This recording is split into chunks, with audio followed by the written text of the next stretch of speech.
Chairman, good afternoon. Good afternoon, brother. How are you doing? Very well. How did you find the program? It's a very interesting, and I'm very happy as a church. And this historic, I'm happy that I'm also involved.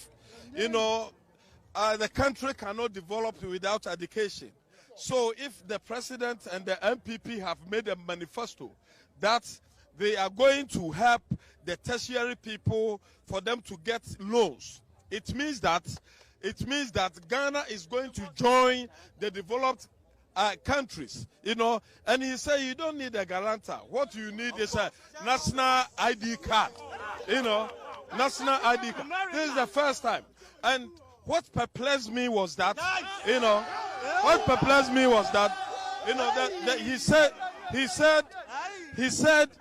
he said after you are national service, you have 1 year long period before you start paying the loans. You know, it means that Ghana, we are moving as a country to developed country.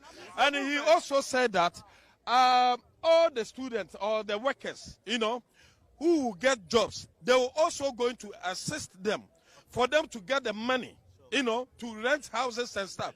A lot of people are suffering, you know, from money to rent apartments. So if the government is, you know, helping you like this, I think that abroad has come to Ghana. So this is what I can say. Chairman, thank you very much.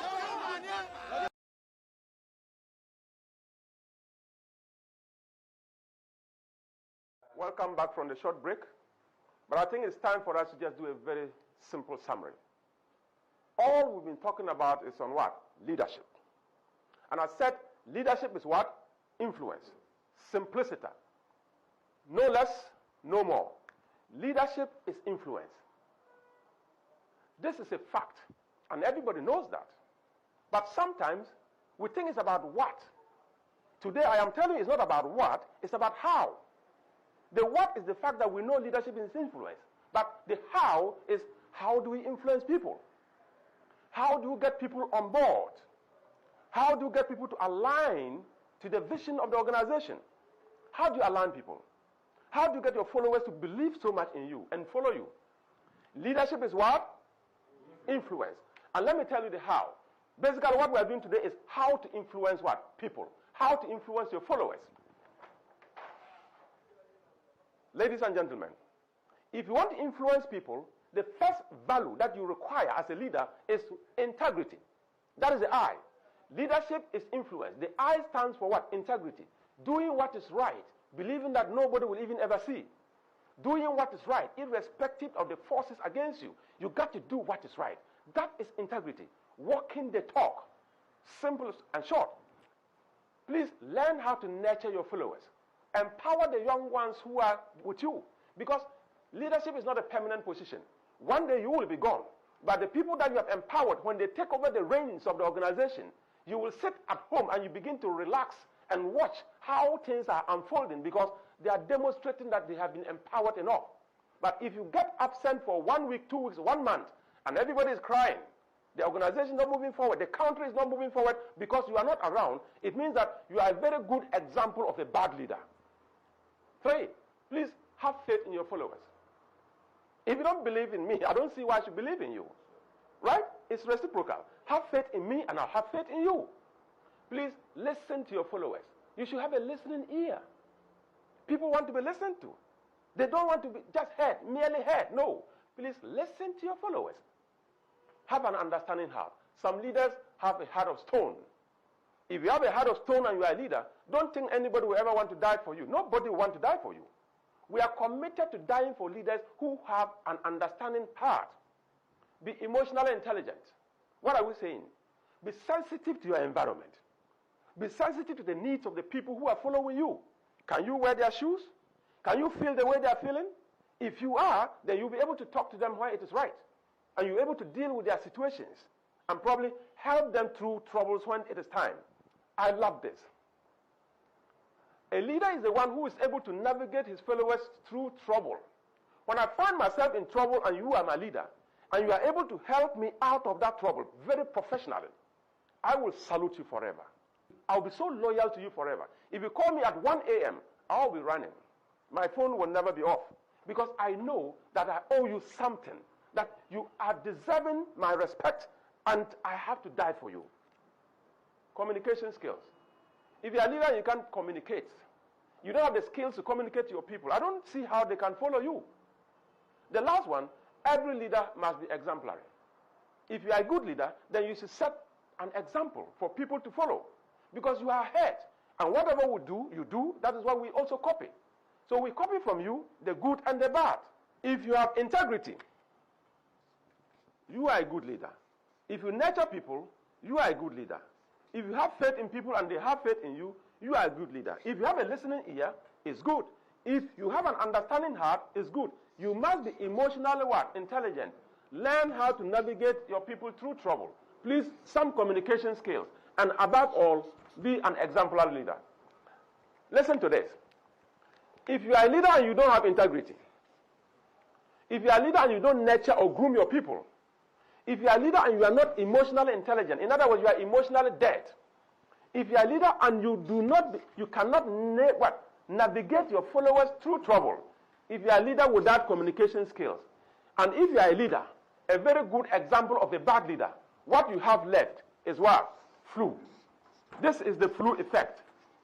A leader without integrity, a leader who cannot nurture people, a leader who is not emotionally intelligent, a leader who cannot navigate his young ones through trouble, a leader without communication skills, a leader who is a good example of a bad leader, I am telling you, what is left is what? Flu. The flu what? The flu effect. This is the flu effect. And you know what flu is? In Ghana we call it what? Flu can disable your whole system. If you are a leader and you are creating a flu effect, you can be seen to be acting as a leader. But in fact, you are disengaging the whole system and you are rather creating mess. You don't have faith in people. You don't listen to anybody. Your heart is like a stone. You are creating the flu effect. Ladies and gentlemen, the flu effect is a dangerous virus that can destroy any organization. It doesn't matter how developed the organization is. The flu effect is a dangerous virus that can destroy any country. A leader who do not have faith in people, a leader who do not listen, and a leader who cannot understand anybody. You have a heart of stone. You will create the flu effect. And God forbid, if you don't change, there is no way that country, there is no way that organization, there is no way that family can make progress. Leadership is all about what? Leadership is all about what? It is about the how and not the what. And this is the how. Thank you very much. Enjoy your day. I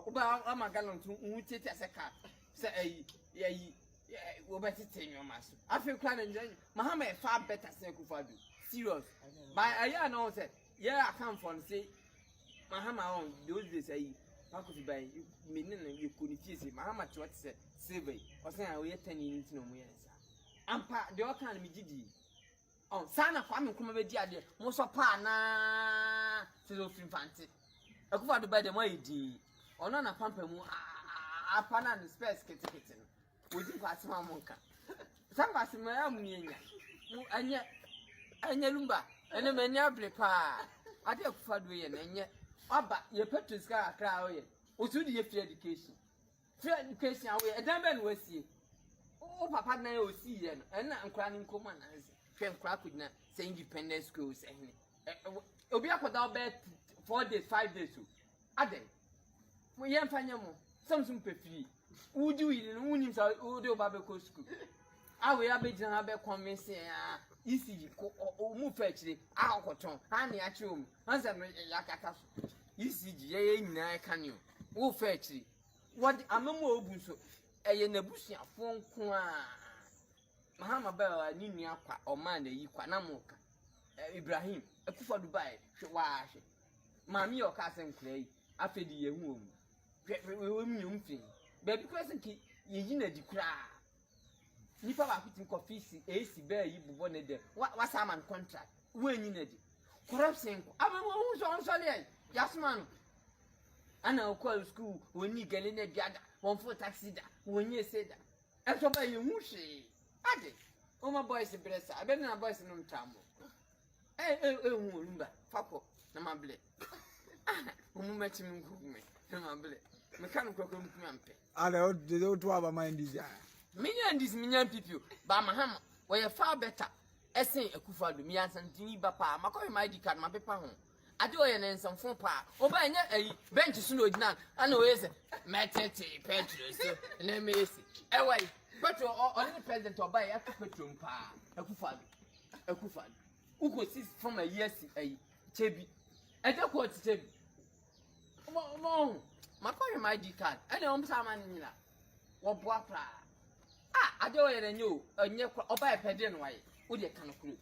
Free education yo ye. Ade problem aba. Aye traffic. Green, red, blue nyawum. Obi ko school kan say osa ko han dan. Akro university. Ye ko han hostel man. Ade Kwame Nkrumah ba de osisi na mato. Na jeje tobi, na weje, na de aka nso a ye pass on chance na ade alomi. Sa no me Kwame Nkrumah lumba. Kwame Nkrumah efie osi ye ho. Enu uko ni Nkrumah. Enu second first floor Kwame Nkrumah. Godo odi kogu kasi ni onwa twa. Ade ana man boys won tie obi ti godi ni yire wa Germany ne yire ne ehwe akura na ade na ade di yire ntimi hwe akura China ni ye nipa betu gold e be twa nua ne ye ja China ni se onko ye krom ni de onko ship China met me akobubu nua hwede uma be ye kuro na ade ye kan ene atuwa forest you say wan si guarantee ye forest me so ni yi nkwa ba de so akoto amu so wa ya amu ho ya meni ablo ade o me ne hipa na minya chance one day ba mu studio a ene mu studio ne begu mina mka tu na ni kro mu so kwa kosi movie na yi elu na memi buafu no se kuma se ne eti o enu nkwa na am buafu edeku ote ayi Chebi onza fun na so minim de help mutimi nkasem Chebi kwadwo kanza luwe ho not Mirabro Beni e ho no mati ankosi ati ukro tese oba e contract we kuma sinya wa stop ana ne hon de omoye tese kuma si de sa na jeje bayo oba ye ko tale eni ayi omsa akonta we de wa ya ade enso ye mpro sana onsa ne yire ye asantini ni ntino akonta we de ayi wa ya ade enso ye mpro ana no mri jeje se na for e good go no so da ban o ma me din kwase asem o wow, Upia Yadi, what do you call it? Motorway, Kefiri, everything cost them. What be bad no idea went to us. Not what I know, didn't it? I'm not a Japon crack as I one no for Yanoko. One no your man need a contract. We didn't need more ECG. As you didn't can hear you must send in some man over $100. Well, me and I shall need it. A ECG. Kanya you. You didn't man, you did it, and they were giant. One day, being and on the end of Waka. Papa, Baumias, so on the what do you call it? Dubai, Amazado, I am Baumia, Nasi, would do some Bobia, quite you boom. Baumia, Nasi, may see Dubai near you, one down. One, more, you, what can a Japan hear it? ECG and Jania. One on it, Yamanis, and the one can, one can. I had no copy there. What is one yet? We don't know dear judgment on no need the show. Nina Mugu, ya, and ya, you know me, As we set for a successor, we must look for somebody who will continue to hold the party together. We mustn't go in for anybody who will divide us. Because we by ourselves alone cannot get all the votes we need. All NPP, true NPP people will vote for us. But then, I don't think we'll make the 50% plus one vote to win at one touch. This is why we need to stay together so that it will be attractive to draw other people to join us to go beyond the absolute majority. So anybody who is always full of tension and fighting and that sort of thing, we have to be careful about. The party must stay together. Then, when we've seen such a person, we must also look and see when we present this person to the rest of the country, all of Ghana. He must be the type most people will look at and say, this man, when we sleep on him, we'll sleep. He's a good person. We'll work with him. That's how to get the majority, to secure the majority. So, among the candidates or aspirants coming, listen to everybody. Please, it's not the money they will bring around. If they call you, give you 10 million, and you think because of that you're going. When you want to catch a chicken, what do? You give corn. But then that corn might lead to his death. So it's not money. So the candidate that will come is not the money. Listen, ask questions, see how the mind works, look at its nature, and see whether the party will lead us all together like one family, and then after the party, the nation, the majority of the nation will accept this person for leader. The third thing you must again look for, whether when the power is given to this person to lead us, he's the type with the experience and with all due respect, the wisdom to be able to keep the country united, to secure the nation, to gain the respect of the forces, the military, the police, the chiefs. Look out for that, because we know the history. Some people have been given power only to lose it just like that. We don't want that. But that's when the power comes to us, we must hold it and continue till the last day, and then ask the people to continue to vote for us, to stay in power. So when you are given, check this person that is asking.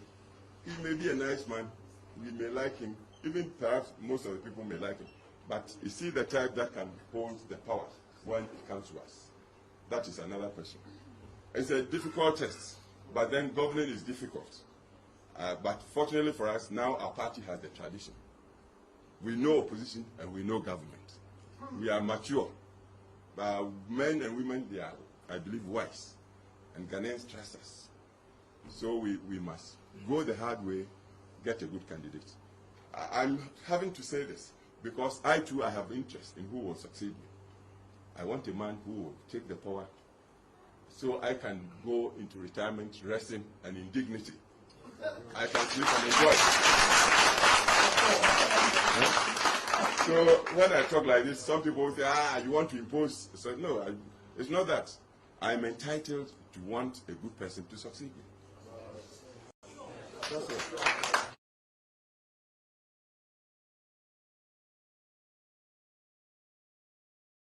As we set for a successor, we must look for somebody who will continue to hold the party together.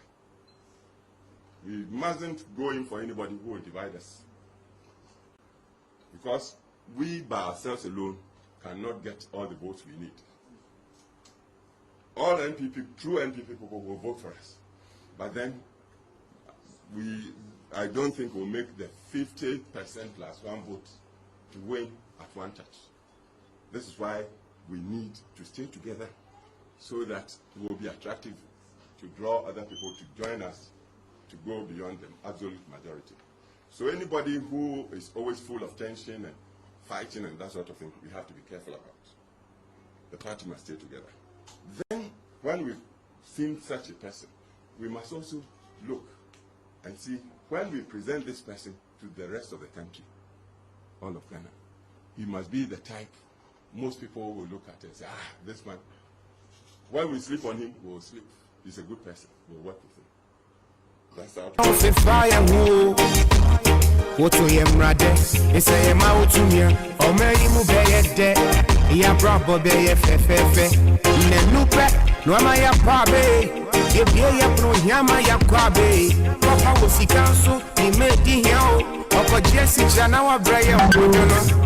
Memo Bonnie as he control Bohini, we move it and boy, I say Coco, on a Rebecca Semino Yasha one from Mumma, Tim move for an I pray, Dollar Babu, Sidi Timito, drop wire day, David Timito, 24 crosses, so I will Timiko, Kakoya baby and so boys was a Timito.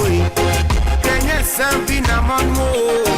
Quasi, they are when you move in a share, Makume, mama, yeah, and your door when you now. na mito kwesi na yare hunyu bina hashe makume muma da da da da da da you got to share any broye umrebe so ye betu useba re moti ye di ko jebesia na moni mabusia fu abeche ye kwai no nya wusi ye ka na enye ma ye ka ne awusi kwada no nsu ya de enti wo refi se su kutan no abubu yeah you belly fool what they kill you so corruption and dirty games and my refi say I'm really in caso yeah no say what you swap for that what you can need ya na want for but since the day you can hold wrong who soon you will buy a be set up and you don't who you na me too kara who you be no say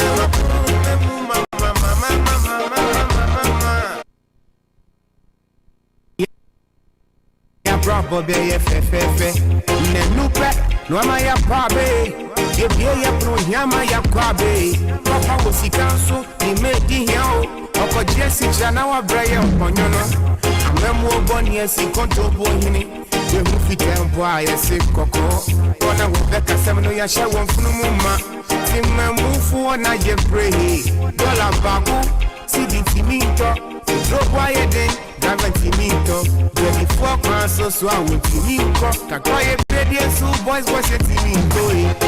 Can you something among more? Quasi, they are who you dina, Hashem, Makume, mama, yeah, and no door who you na me too. Quasi, they are who you dina, Hashem, Makume, mama, da. you got to share any broye umrebe so ye betu useba re moti ye di ko jebesia na moni mabusia fu abeche yep no nya wusi ye ka na enye ma ye de iseye ma otumia o meyi mu be ye de ya brabo be ye fe ne nupe no ama ya pabe ye bie ya pro nyama ya kwabe papa wo sikanso ni medi yao okoje si chana wa braye onyono abomo oboni ezi ngontombo yire ye hu fitempo a ye se koko ona obeka sano ya hye won funu mu ma timamufu na bre dollar bago si di timi Alaska bre nya sem ketwa Gavantimito 24 crosses so I will Timiko na me mpese matonyum na awie na go for problem bi aba Kenya sambi sanse kwasi bo achi betonyum yi kwasi yare hunyu dina shema udadu je enti ase da mama enyo do hunyu me se kwasi bo achi beta hunyu dina shema afai na one na kuo no ebe so de bo achi nenya de any broye but na me promise mo sa betu useba ode ye nhyase na nyum bi ama obi etu free chrome anom konkrofo ahye so no wajo sa video ni ready e beba brabo be ye fe ne nupe no ama ya pabe e bie ya pro nyama ya kwabe papa wo sikanso ni medi hiao okoje si chana wa braye onyono amemu oboni esi kontobo hini we hu fitempo a ye se ko okay ona wo be abusia mama tia o na me mo akwa abasonko dollar bago na wi timinto drop aye den awa kra Ghana 24 crosses so I will Timiko Kakoye Pedia, so boys was a Timiko Kenya sambi na manmo Pampas live on 905 FM, live on Facebook, YouTube no Bojuma, Radio Gold Live TV, Radio Gold Live TV, and Radio Gold 905 FM, live on Facebook. Sansana tune no Bojuma na ria nya sem ketwa. beso ye betu useba re moti ye di ko jebesia Be ba to fiti sabra kopim say. fu abeche ye kwai no nya wusi ye ka na enye Nonum abobo opam no. usuya de enti wuru Me na ma powerful. Me team of producers. yeah You are the best and ebro. they kill you So corruption and dirty games. Show me your show. And you make me watch show me that me do what you make a care. No, say we are swap for. That's what you can need and I want you for. But since the day you can hold rumble, who soon you will buy a bear set up. Me say show me your dear. It says me better hand ye. And me buy your coya. Zero. Yeah, train. So we got to credit 2 cities. No me bundle. Adiatum. And on the animal. Boss. And Kakwana see by.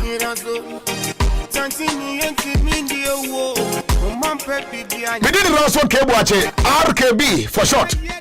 And producer bra ma catch na say enwumo na wo dia ba na enwumo a ye de be adwuma ne yi pa what you say enti babi a ode we akura no koto ye no nya de say beboa enti sa uni makura no babi a dia akura no koto ye no nya de say beboa enti no manwumo ni nsu enwumo ni nsu a ye beba I will share Ransford Cable watching a set D Kaka and the Pampas live on Gold 905 FM. Any day bar 50 Sabra Copim said Ghana time 5:30 Bebono. Kayaho na Yefa show no Emra. What you say? Show no ye de Ebro. Na me and na ye and 24 Sinkunya say Emra Emedi Jumadi no Chiame.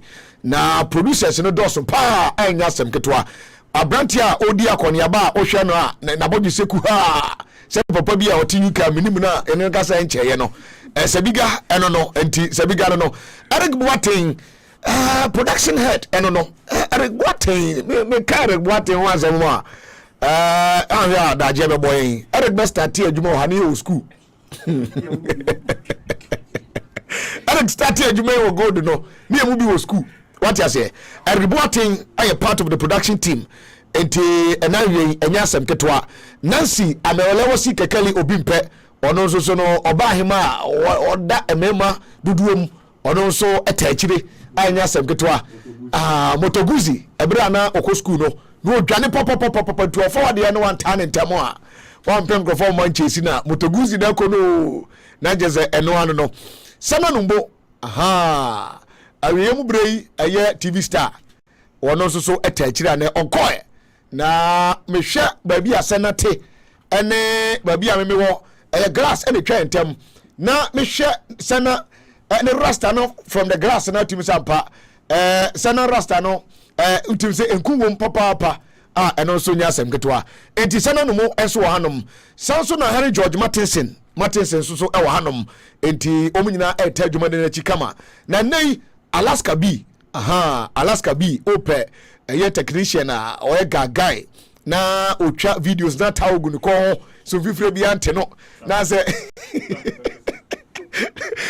de watwitwa yibi as opanyanyum obebo so nenyum so me ko ka se nenyum nya dei ehwa na Alaska se na ne na gwade no se na onyi nyum no ebi emae because enyum ba ko me ko to Alaska Rebels TV studios na obo na me raho ma me kan yo ya ganu Alaska tema no udadi ye no mo ba enkra no ena ne ye decide we tu omfo na namre mu die ma me kan ye say ye twabo ye koda da say na wabobɔ nwum ni bi ahye ba bi a na nya asem 20 Alaska B enso etadwuma de nachi a ye de ba entimon kan na mon hye ne nso emfa emayen na ena ye panels no ana ye panel members no nya asem ketwa na ye hye hwe ase say ya panel odi kan ono kura ba kura san ye ko eno kye sampa wode mra eye dwuma pa lawyer kese ba ko wabogro fi anu manya asem ketwa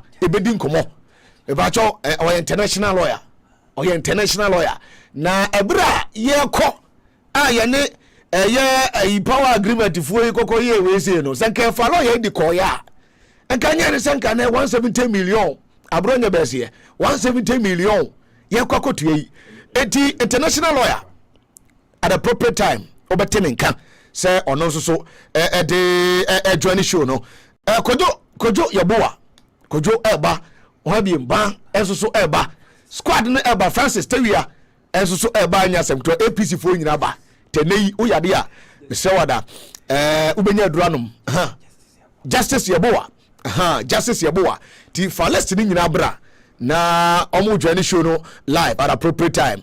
Once again RKB ni na show no ebetwagu but we be part and parcel of the show ebra wote oye voice note eba o voice note beba na wasan so e de WhatsApp messages aba ya kinkan nyina de amount voice note WhatsApp messages ya be kinkan nyina de amount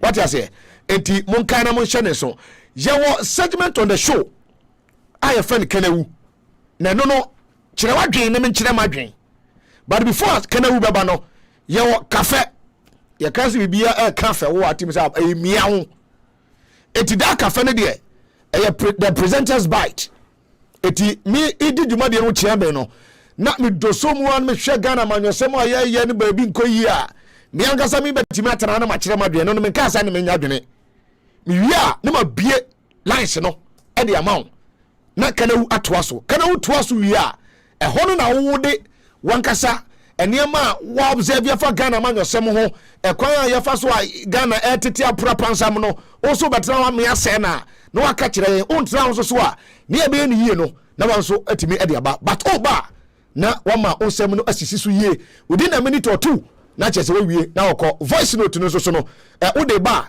within a minute or two na we wie na okọ sanse enkrofo do na no mu ye adwuma enti obia kasa eno so betimi aboa na your voice note no esremada mo a munim Samson Oku number no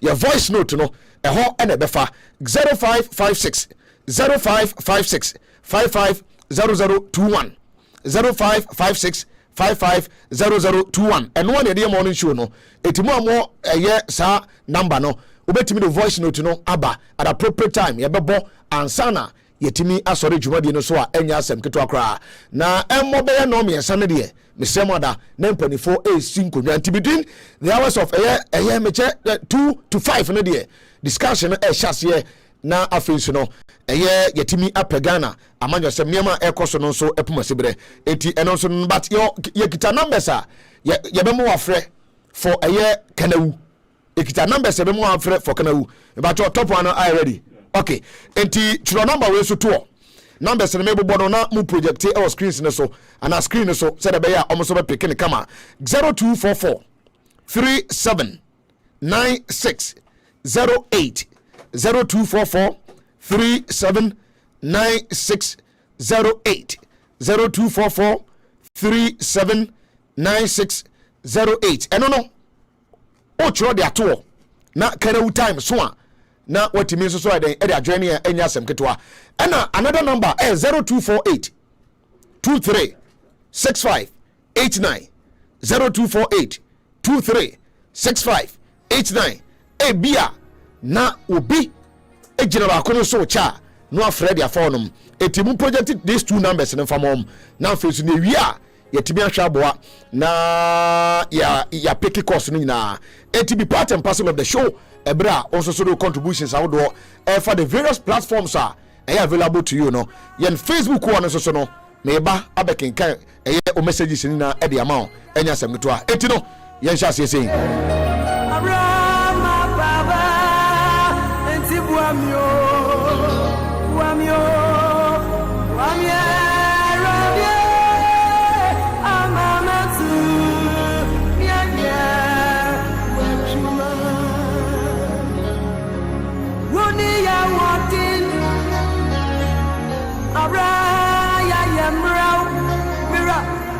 Now was also the end that's all.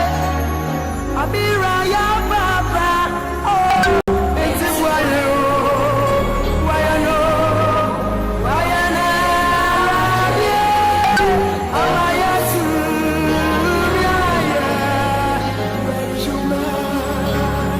Oh, that you may.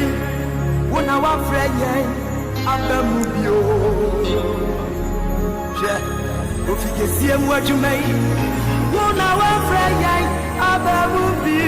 And you will have be like emotional song.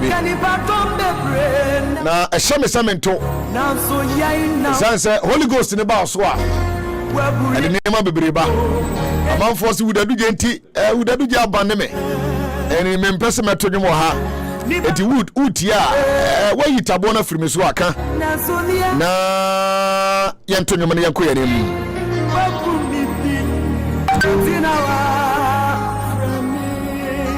Yanko Pony awarding. It's a Radamoy. The Enchapo Cocording call. Ye can't pampa Swabako Samoa. I don't till no more. Had you been to them starting with the production with their presenter, Mugabe Masi. Later, Ebi Koema Bibe Twaso. Mugabe, after 2016 elections, Mugabe judge Jumadi in the tour, and I'm penny for Shaboy. And no more power, Sammy Honto. Say Sammy Mesum. No, so and to Jumadi in the song. Samuel Honto. And so assume Kama. Wabojuma. Wabojuma, papa. Wabojuma. What a Jumani dear. Sunny and Crofobie Shas here. Emma, Omoko, Emma, Crofobia to us or no. Yes, Sabe Pepene, Juma etie. Eti Moamubisa, Same on Tasano.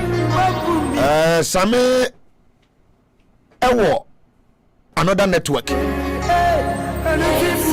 And Oye Jumo no manya sem ketwa.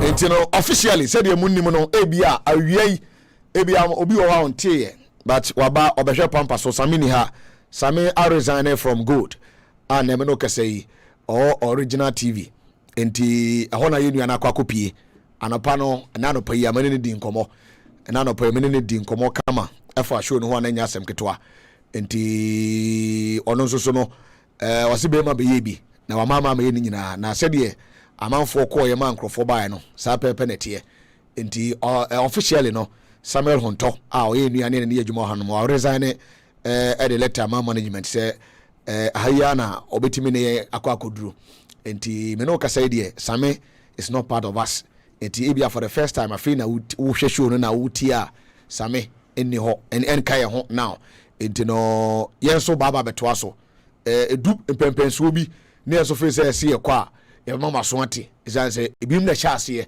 ena ebinum so beto aso enti sa pepe na tie na so yai na wa freye wabuye bi bara aniama bi koso wo Ghana na aniama ya koso wo man Ghana mo no ni bado bebre na wa edika esedie enti ase eka na so tie bi Beba jo omampani kufuo ka sembi unsa edu sa time here aya na yesi yedu amanfo so ane yaka ya nom na omampani kufuo owone nanso na nse obetu jagum ema Ghana fo ebinum so pa ne ye pa me ne me ka ho ene me Canada am se Dr. Osajefo Kwame Nkrumah bra ye bre nyina no yemfa sobo no emmo no ama ne ohwe Sam Ghanaians a ebinum kura je atum sampa ne kufuo ka no de ne kwan so ano no but assemba ko a President Kufuor kan ebra na obeja Ghana konwa ene dibia no wodi e wan pipi mato na opese yenya ne successor ana ne party nya ne successor na ochina bi woni ho a say nipa no abeka o man Ghana bomu no sa video no ho no okay and what we are going to do is that ye be bo omampani Kufuor video no na otu MPP fofo esanse in Ghana wutio and your topics no ebeba but in Ghana no say you two about the more be so medi yanimu a say ni pan ba your man nyina agya. Are you listening to me? Say you two about the more be so medi o man nanimu a irrespective of political party or FIBA the moment ya two about wabeye you know wabeye national figure enti wamomo na ubu no discrimination but Ghana it's rather unfortunate say eniema ACC no sani yesese ye no enye sa na ye de bia meka on a morning show meka say sana no moti ya meka cheze na zana me no me criticize Akufo-Addo nye hwe mfiri ne ho mentano onya me classmate onya me age mate oya chimney me ye koni ana in terms of height and so no ebi wa chen bi enti o acha me won enti me mama criticize Akufo-Addo say bia me tan no me ne competition bia but the moment agrophobia ko sala to abade ama na electoral commission so no wa wi ni no o waso de kese asomampani but enema ekokoso no efiri omampani Kufo kika nse mi ma for officer ebia na omampani na otiso yi Kufo na empenasem Kofi Kumsenum ene Krofo bi kika nsem bi na officer ebia amafo na empe nipa nasem all die be die and those kind of man nyame adom ochina ye ba corruption ekoso yi mebo prosamos video bi di akire but no because of the time and the introduction of the show no lawyer wa eti ase man bere nyene di nkomo ansana guys na aka nyina ba na ochira nyame adom ye ba the issue of corruption me fa President Akufo-Addo I am an toto ayihu atamos ho on an age mate on an age mate on an age mate John Muhammad ya say Akufo-Addo me fa say senka 2 years bia na ye wo a enko na chi be 6 and 7 ninu aketo no because the age between John Muhammad and Akufo-Addo no almost close to 15 but emei ofade ya no dia tutu ninu aketo no President Kufo advise Ghanaians say more pe leader amana babesima 91 PP mo a o ma some characteristics bi a esesa nipa ne enya ena nkrofo bi antie no mkoje kakra hye omo ho ena panyan omo se omo de order bi da beba etini yakọ yewi a niema asisi no wanga sa beti ase tene ye bo nkrofo tuo sojafoɔ vigilante groups ena ne ya hyehyɛ soja atade elections ne bo nkrofo eniema ekoso no man panic enya ya eno me hu some bogus letter be from Eugene Hen say oman pani say wote enquiry ya hwehwɛ mu no whatever masa Ghanaians are not kids anymore yenya nkwada bi mu ho no mo sisi ya ne yehunu yanim hohoro so video na ready me ba jo piaso na yenko yewi a yebeka kakra afa ho ansana eye kana wu ato aso kana wu sipe na lawyer tenase na afia ko enim yenko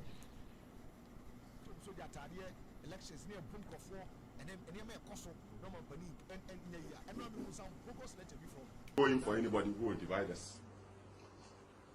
Because we by ourselves alone cannot get all the votes we need. All NPP, true NPP people will vote for us. But then I don't think we'll make the 50% plus one vote to win at one touch. This is why we need to stay together so that it will be attractive to draw other people to join us to go beyond the absolute majority. So anybody who is always full of tension and fighting and that sort of thing, we have to be careful about. The party must stay together. Then, when we've seen such a person, we must also look and see when we present this person to the rest of the country, all of Ghana, he must be the type most people will look at and say, this man, when we sleep on him, we'll sleep. He's a good person. We'll work with him. That's how to get the majority, to secure the majority. So, among the candidates or aspirants coming, listen to everybody. Please, it's not the money they will bring around. If they call you, give you 10 million, and you think because of that you're going. When you want to catch a chicken, what do? You give corn.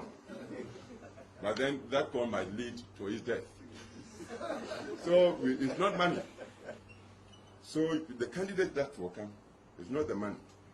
Listen, ask questions, see how the mind works, look at its nature, and see whether the party will lead us all together like one family, and then after the party, the nation, the majority of the nation will accept this person for leader. The third thing you must again look for, whether when the power is given to this person to lead us, is the type with the experience and with all due respect, the wisdom to be able to keep the country united, to secure the nation, to gain the respect of the forces, the military, the police, the chiefs. Look out for that, because we know the history. Some people have been given power only to lose it just like that. We don't want that. With us, when the power comes to us, we must hold it and continue till the last day, and then ask the people to continue to vote for us, to stay in power. So when you are given, check this person that is asking. He may be a nice man, we may like him, even perhaps most of the people may like him, but is he the type that can hold the power when it comes to us? That is another question. It's a difficult test, but then governing is difficult. But fortunately for us, now our party has the tradition. We know opposition and we know government. We are mature. Men and women, they are, I believe, wise. And Ghanaians trust us. So we must go the hard way, get a good candidate. I'm having to say this because I too, I have interest in who will succeed me. I want a man who will take the power so I can go into retirement, resting, and in dignity. I can sleep and enjoy. So when I talk like this, some people say, you want to impose. So no, it's not that. I'm entitled to want a good person to succeed me. That's all. Go the hard way, get a good candidate. I'm having to say this because I too I have interest in who will succeed. I want a man who will take the power. Okay, eti abusuafo enna da wono no. Mo share video no. Mo tune in. Omampani kufo bra oko. Ni ekwakoto aba 2008. Na semo a odija hono no. We ni time a na wo shia NPP fo a womo ono womo na won party. But you see, what the name of it to tomb, sir. One of the characteristics are as a Oshe na Salida Obabedina Diana Sasa Sanbebano or can unity wasem. Onipa to the larger extent, say, part no to about Edemano as flag bearer. Now, to about national Bewinia, Obetime holding the country together. And holding Ghana together, no. And you say, oh, boy, MPP for no go. Or say, abandon the Mobato. Motua in the panel obey me, Madiano. Mumaki shows a sa on in a modern ebano. Obey your beer, obey holding the country together. So he was talking about unity. Unity. But then your president, and Yama. A good people or cano are different from the reality a form. That has been our biggest challenge. That has been our biggest challenge. But Kufu Nanzeli statement be your and Emenya on the hear me on there. We have dealt with that issue the data. But we are talking about the insecurity. Because say unity. And you are my moi. Massa, and the Basabaswanebo. Because we live in a country, Amampanina. Yes, Yatu Abamana or we no. Or no one crophobia or do mogu basket bakum. And I'll say another year as a momonium and doma. It's more mumu free abandon the massa. And yeah, all that be done, I'm a kind. And no, because but you see, I didn't see no. Eya babia omudua nenra. Tio I didn't see no. Eya babia omudua nenra. When obikasa nanado wono no tese amafo kunto kwani moje hwiegu a na ntama afu a sanipa no one the other no ebi amene ne be ya adwene. Because when John Mahama was in power, Jenyan Krofua, no more MPP mu. Because the former military man from South Africa, Ebegu Kwenyaku Hanum, Central Region, Central region ho baby and training Crawford ahead of 2016 elections, right? Yeah. Ahead of 2016 elections. Ahead of 2016 elections. Or see a quality one, your chair be kakra ho. Enti nanado, we know. Sir, a banner at retracement in the politics are what you say. I didn't see ye. Oh, your van I was supposed to go on 31st January 2019. Boss, yet you come how? Ye kwa to by your van by election. Ebrana chairman Teja kun ewo. By election kekano.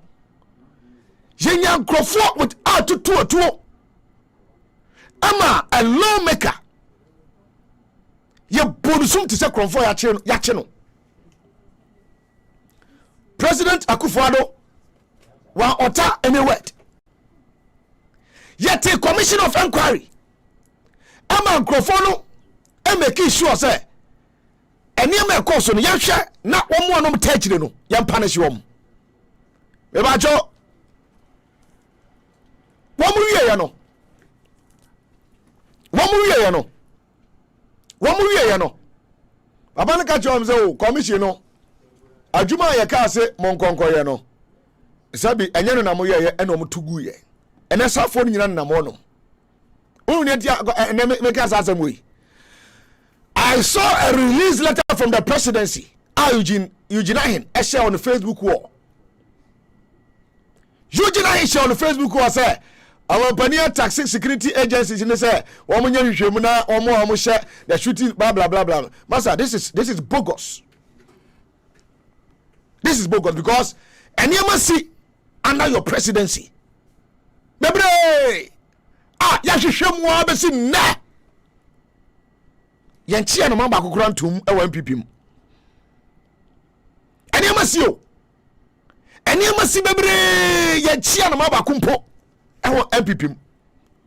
Then me aba then no mama me kwasi buache aje o mampani Akufo-Addo atum say oh asemu apapa yakan what they will say ebe yo never. What they will say ebe yo never. Eti niam akokɔ so nyina no so obi kaso mampani tachira. Yes, because on commander in chief of the Ghana Armed Forces. Sir BBAC protesters protesting against and never be a coswanya because ya cheda kwache okwabrania bono at the boy put it trim within 3 days. Ya kuno. Ya ko see you ba ya go protest here. Na a soldier for monko crowd control. Papa. Ewie ya IGP say oh a total assassin situation na within the crowd no say obi kitemo kita weapon bi a be in danger officers ni bia enema no ye no emra kwa so no. This is useless statement. Bogus statement coming from the IGP. IGP when the only IGP excuses nko a. But then wo nipa na odo ba ye no. That is in hallmark. Nipa na odo ba ye no. Nipa na no odo ba o mo sa adwuma no. Nipa bi say no ope because on penny nipa bi say ya. Boss, eniema bebre sisi. Eniema bebre sisi yako bon microphone so tuo ewo Ashanti region. Omu ye na omadi tuo tare wa mo so omu ya krofo. Later, say na nya no a. Omu ye na omkomo ma busuafo no 250,000 monye. 250,000 monye. Eno ano no. Eti BBC na ya police for omu ye in favor of this government a. Obi anya hwe.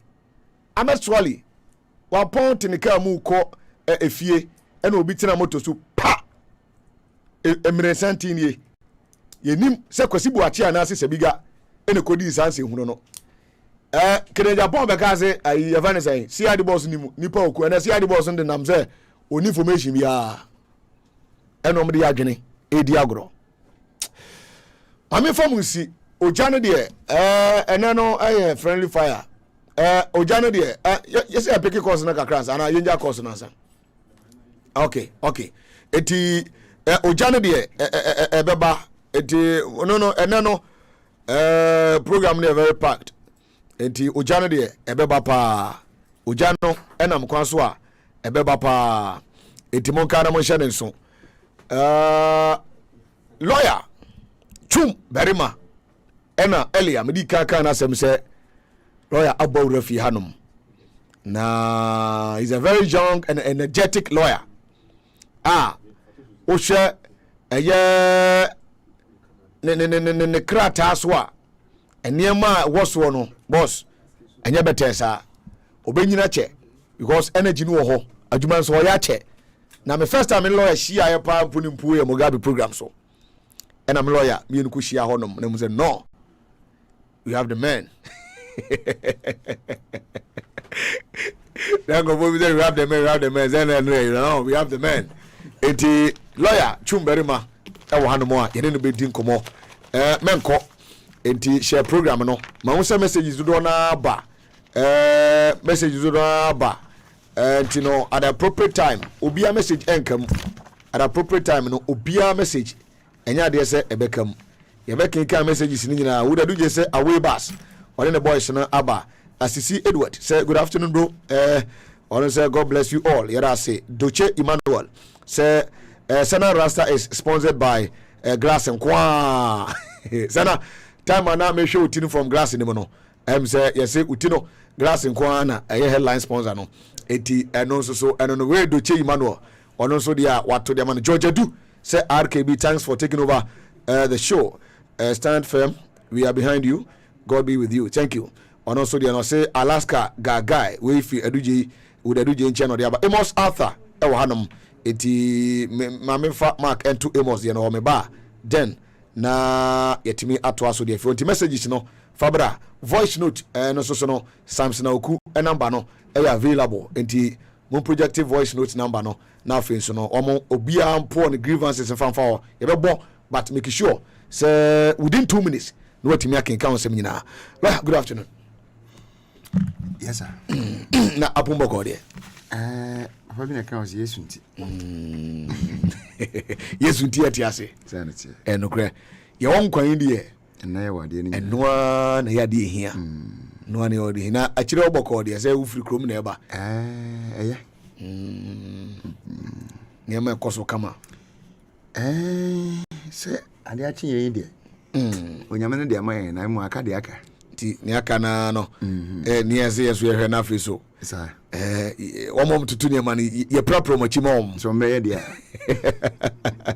atara bi omunya ho na gani omunyi nzi ni aduru omu ya ngenti what was do you other yes sometime no me me baba ko okay ni ye ma akwaba ye ma akwaba na ya hwe enema ACC baram ene ye wo adura shootings e wo ho and 170 million last Friday na me no interview me boa and also some more han more e be kan and also no quick one on the shootings no because I don't know akwa the latest year e what town I will be e kan ho asem hwe e kwan a minim se wadi akiri pa hwe yenua eye kaka ejumadi a wodi one of the videos ana mehwe o se ade a me ye nyese bi a me ye de egu aba me ho fi ebia ne am ho bisika so ma esi toilet anase wo mesi adwaye pasa nipa ne nye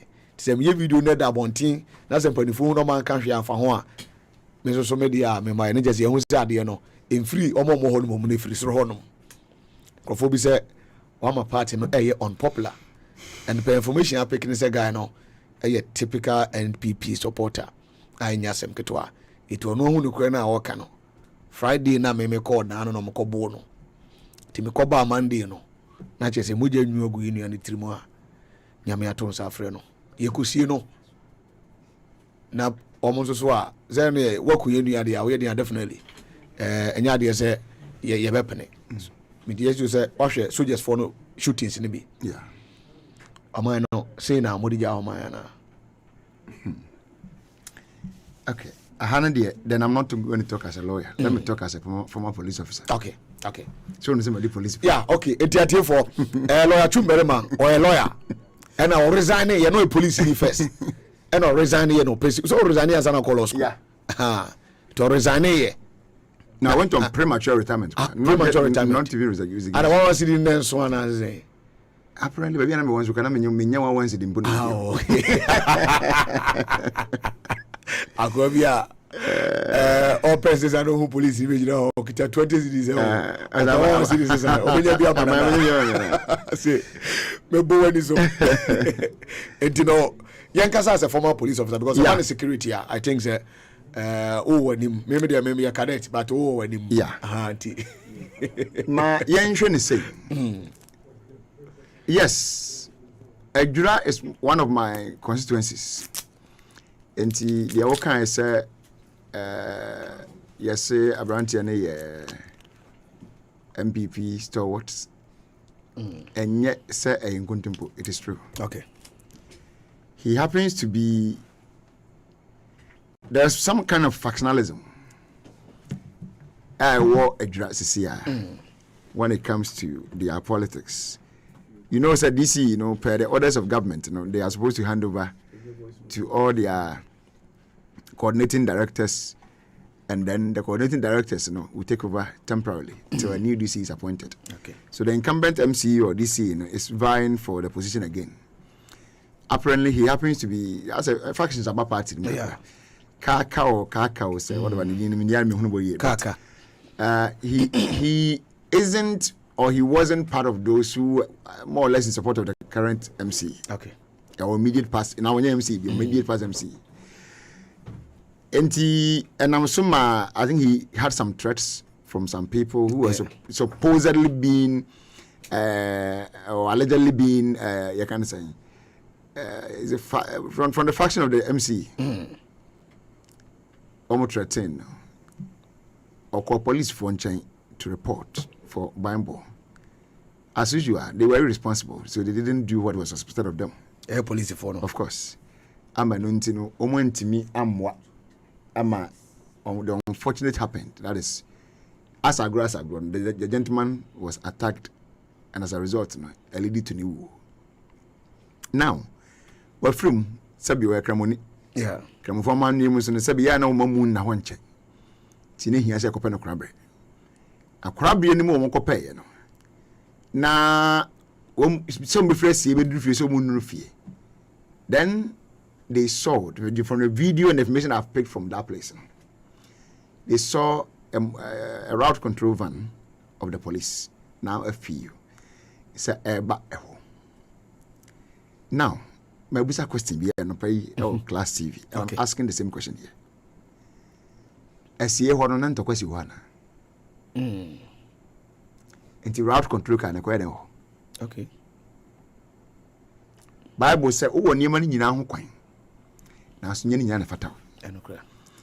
the fact is that what route control vehicle who is supposed to move to route scenes and curb it doesn't mean you should move the vehicle anyhow, anywhere.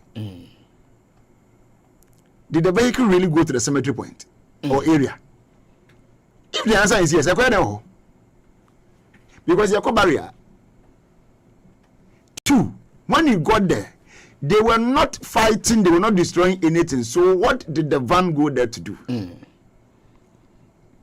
That triggered this guy's anger. And I say, you from the anger, and I want to start free you. So the idea was that, Nipa no, you're threatening. Well, call for bamboo, man, one. I'm param, as I grass ampa. Woo, Yabesino. Then, Bray, here on one. Then Hannah young was here, and honeymoon of what you TP. So, from the video that I saw, they started attacking or throwing stones and anything that they could find towards the police van. John also reversed and then spread off the place. Now, the saying from police letter in the region, from the Central Regional Police Command, I say, when the police realized that there was an incident over there, and they went with a reinforcement and a backup team from the army. Now, let me tell you something about Kumasi Niedra. Okay. Okay. Tafo number 3. Well, Kumasi Tafo. Kumasi Tafo number 3. Thank you. Soja for Kumasi, February be Nyanchere Niase. Good. That is where the 4BN is. Okay. From that spot to Ejura, It will take you not less than 1.5 hours. Okay. The question is, how long did it take the soldiers to get to a Ejura scene when the alleged attack on the van happened? Okay. How long? We must look for someone. Say 1 hour. Then there's a question, which means that as a na you say BBC, it's near the soldier for we are going to Okay. Are you getting the point I'm building? Yeah. As a BBC. So we have an touch down there. Yeah, you piano bomb. Well, we can't tell because there's no military base also in Nigeria. Like I said, it's one of my constituencies. But during the election, I was there to support them a bit. It's minimum. Mampochi. Udu mampono abanja fe benkum ade woni akire adwira te bukwan no a tate bukwan na so na adwira wo utwam adwira de nto wasa te bu. Oh, okay. I know that road very well. In fact, you know what you mean here chinga Okay. So there was not, to the best of my knowledge, I start for correction, except to be in the last 6 months from January to today. There was military base be all. Scientists are there. Soldiers are not in Nigeria. Okay. So how did they get there? Question. Now, route C. Let's take it on the face. Say I'm passing a route C. As they are making us believe. Say number SC, they are blocking crime. But don't forget, those crime blockers did not come. It came after some police for any man and before you but now the police honestly are afraid for teams. Let me tell you how it works in the security. See BBC. Especially with route. Police, there was several rings be yesterday training purposely for crowd control. Many crowd control training. My training was mainly maybe I'm in major from Ghana and outside Ghana and was on presidential security. And then security vetting and administration background checks. But your police form is RDF. What RDF is the Rapid Deployment Force. SWAT, and now former Amoka Squadron, now FP.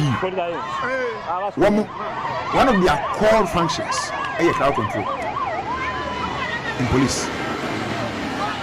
They are like a reserve unit. Woman said, "Be ban you don't buy." To the kind of gadgets I'm going to police in Bian will be. I'm speaking to you as a former police officer. The kind of even their. If I don't explain, I'm more units, I am now FP. The kind of turnout is different from an ordinary policeman. Because one you be to me to be different. Even the Layard, no quite I'm for a color is different from every other policeman. I'm I think black and white or blue and white something. Some for the end will be police unit in them. Yeah, okay. Yeah, there. One of the issues route control can a two social. Okay. Woman making. All police armored vehicles, police vote to is under the control of that unit. Wow, they are in charge. To move here to be a bank to the police fire. The back woman keep it. They are in only Accra, but you can find them in some other regions on monthly duties. Then they change them over. To make me be or not, put me be Kumasi, they normally station them at Kumasi Depot. Okay. To bring say can be but time be a rotational duty as sound. Sanity. I see. So now some of when Makasi and say Basa see they come in to control that situation. Okay. But what did you see in the video? When the so-called police force said they went in the form of reinforcement, who were the front line people? That you show in the video. Security for which one? Is it the police or the military who are in the front line? Per the video already. Soldier for. Thank you. And the police for them. Thank you. So that is another sign of gross irresponsibility by police service. They are showing sign of uselessness. It's not an issue. They should look at the meaning of the word useless, and then they will reckon that when actions don't put it up, it's a sign of uselessness. Why am I saying this? Internal security has got nothing to do with military. Internal security. Ghana, from to the last town in the north, east and west. Every internal protection, air police for you. That is the law in every country. Every country, air police for you. So therefore, only as backup, support to help you. Now, when you bring them in, this is what they do. Line them up forming a body control crowd. So therefore, at the back of the police. The essence, in a very critical example. Also, said, when I'm not so sure, police patrol for some mountain barrier. You don't see the soldiers checking the cars. Most of the also what baby. Now, police will monitor the cars. Their duty is to give backup to the police, protect you from your work, not to be checking the cars, not to be doing that work for you. It's not their duty. So even on the patrol vehicle, the person supposed to be in charge of that patrol vehicle is supposed to be a policeman, not a soldier. Wow. Because it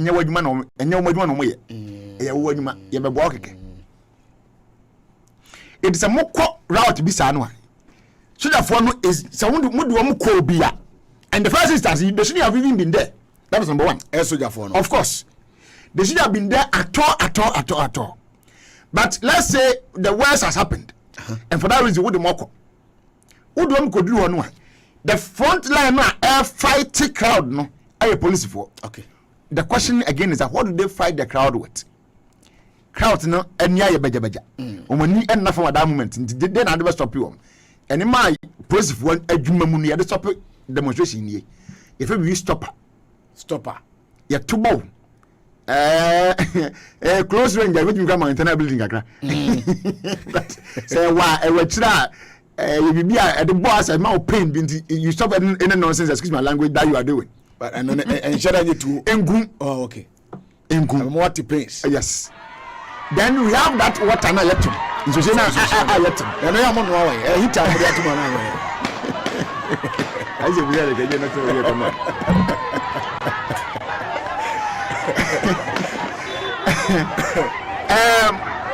And on that chinye wo tear gas. Tear gas adima kase fa ba ko say woto. Na toho. Ni mu se be sati se ba. Mu se ni ba na ko wani a. Wache na mo wase wani so nyina ti de wani so sise ni rade so. He said, Sadia is to disengage. You said, once when you see that, and said, what do you say? The time bottle out of the booty. Now your attention will come onto yourself. Say, hey, Bibi Yami, so now become Yami. So that's it. Okay. Or rubber bullets. Any man now mabodi near the top of demonstrations. Live ammunition doesn't come in. Stopper, air barco. Stopper, and tear gas. Batons, sticks, okay. Pepper spray, that's with the water cannon. Now, but to a so, and any other stuff with demonstrations. It is used to disengage you. I was for a friend who are joining feed now. A lawyer, a Chumberma, and no Dinkomo, or sounds a former police officer. Na Osha video no so Traguna, and near ma okay cano.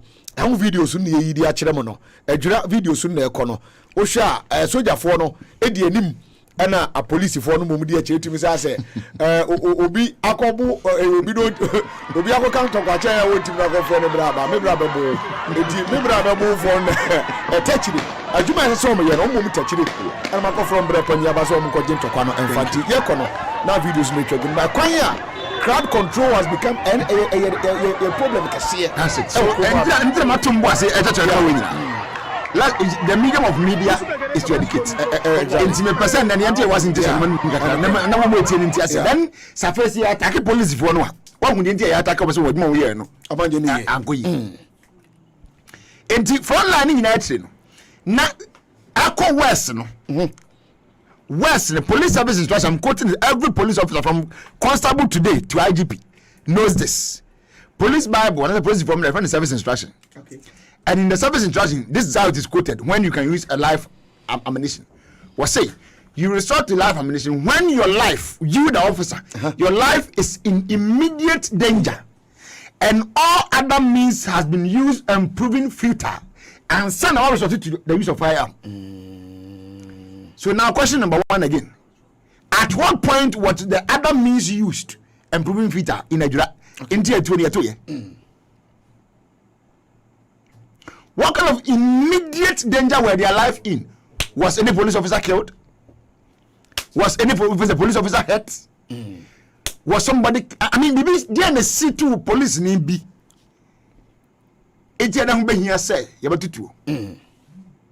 Again, it is extremely unprofessional and very irresponsible for any person, being the soldier or a policeman, to point a rifle towards a crowd and fire.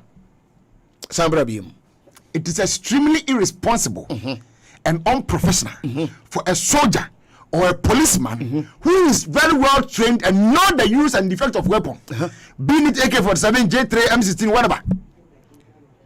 Now when you do about crowd, so it means you don't have sense. Do you know why? One cartridge with the charge, it can kill like 20 people. Sir, one cartridge, AK-47 cartridge, it travels not less than 800 meters per second. Wow. Into what sound pauna? What you know? A cool it travels that meter number dino not less than 800 per second. 800 meters. Wow. And AK-47 is very effective within the first 400 meters. Wow. Which means within that range, it can one cartridge been out to you. And a bow and car M16 AK-47 J trained that a bow and throw it just revolves through you and then go out. Wow. And your boy was a hana to about the 2 chickens and a can person. It's just a ranger. Yanni mountain flag said nobody should be passing by that place, because it doesn't know you. It can come after you. It is a way now. I knew when persons in uniform, officers in uniform, anyway, not someone extremely negligent. Not yet too. I saw one video, a soldier nearly taking kneeling position to shoot. Are you in the shooting range? Are you serious? Who was shooting range, Anna? That you go on your knee to discharge arm? Come on. Let's be serious for once as a country. Let's be serious.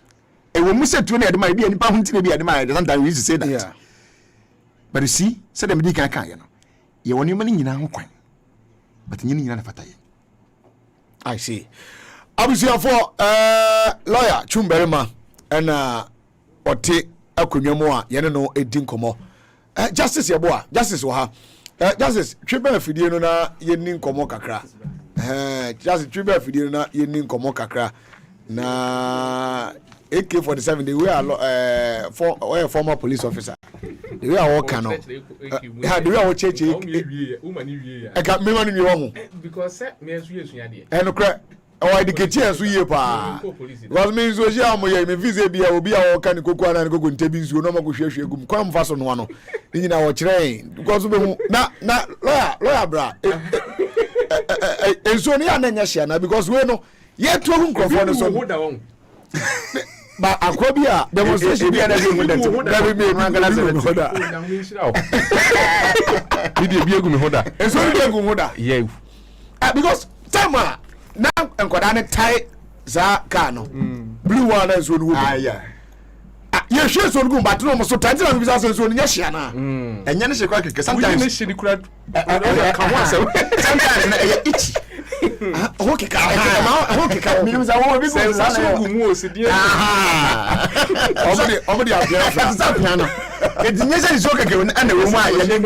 yeah, but so the reason in say at that moment a can no busan so no say be can there we can say a can about 3000 before everyone no na say can na me dwane na e bi can me no na my confused me come ani mo na so that's it so Saturday na tio ana ade na nyina na say wo ba ye me ni no kontokwa o percent tokwa ni ja na yesi ye nyai wo do na ka yesi ye nyai eti wo dey side ni gu yeso no no no o pa ila bia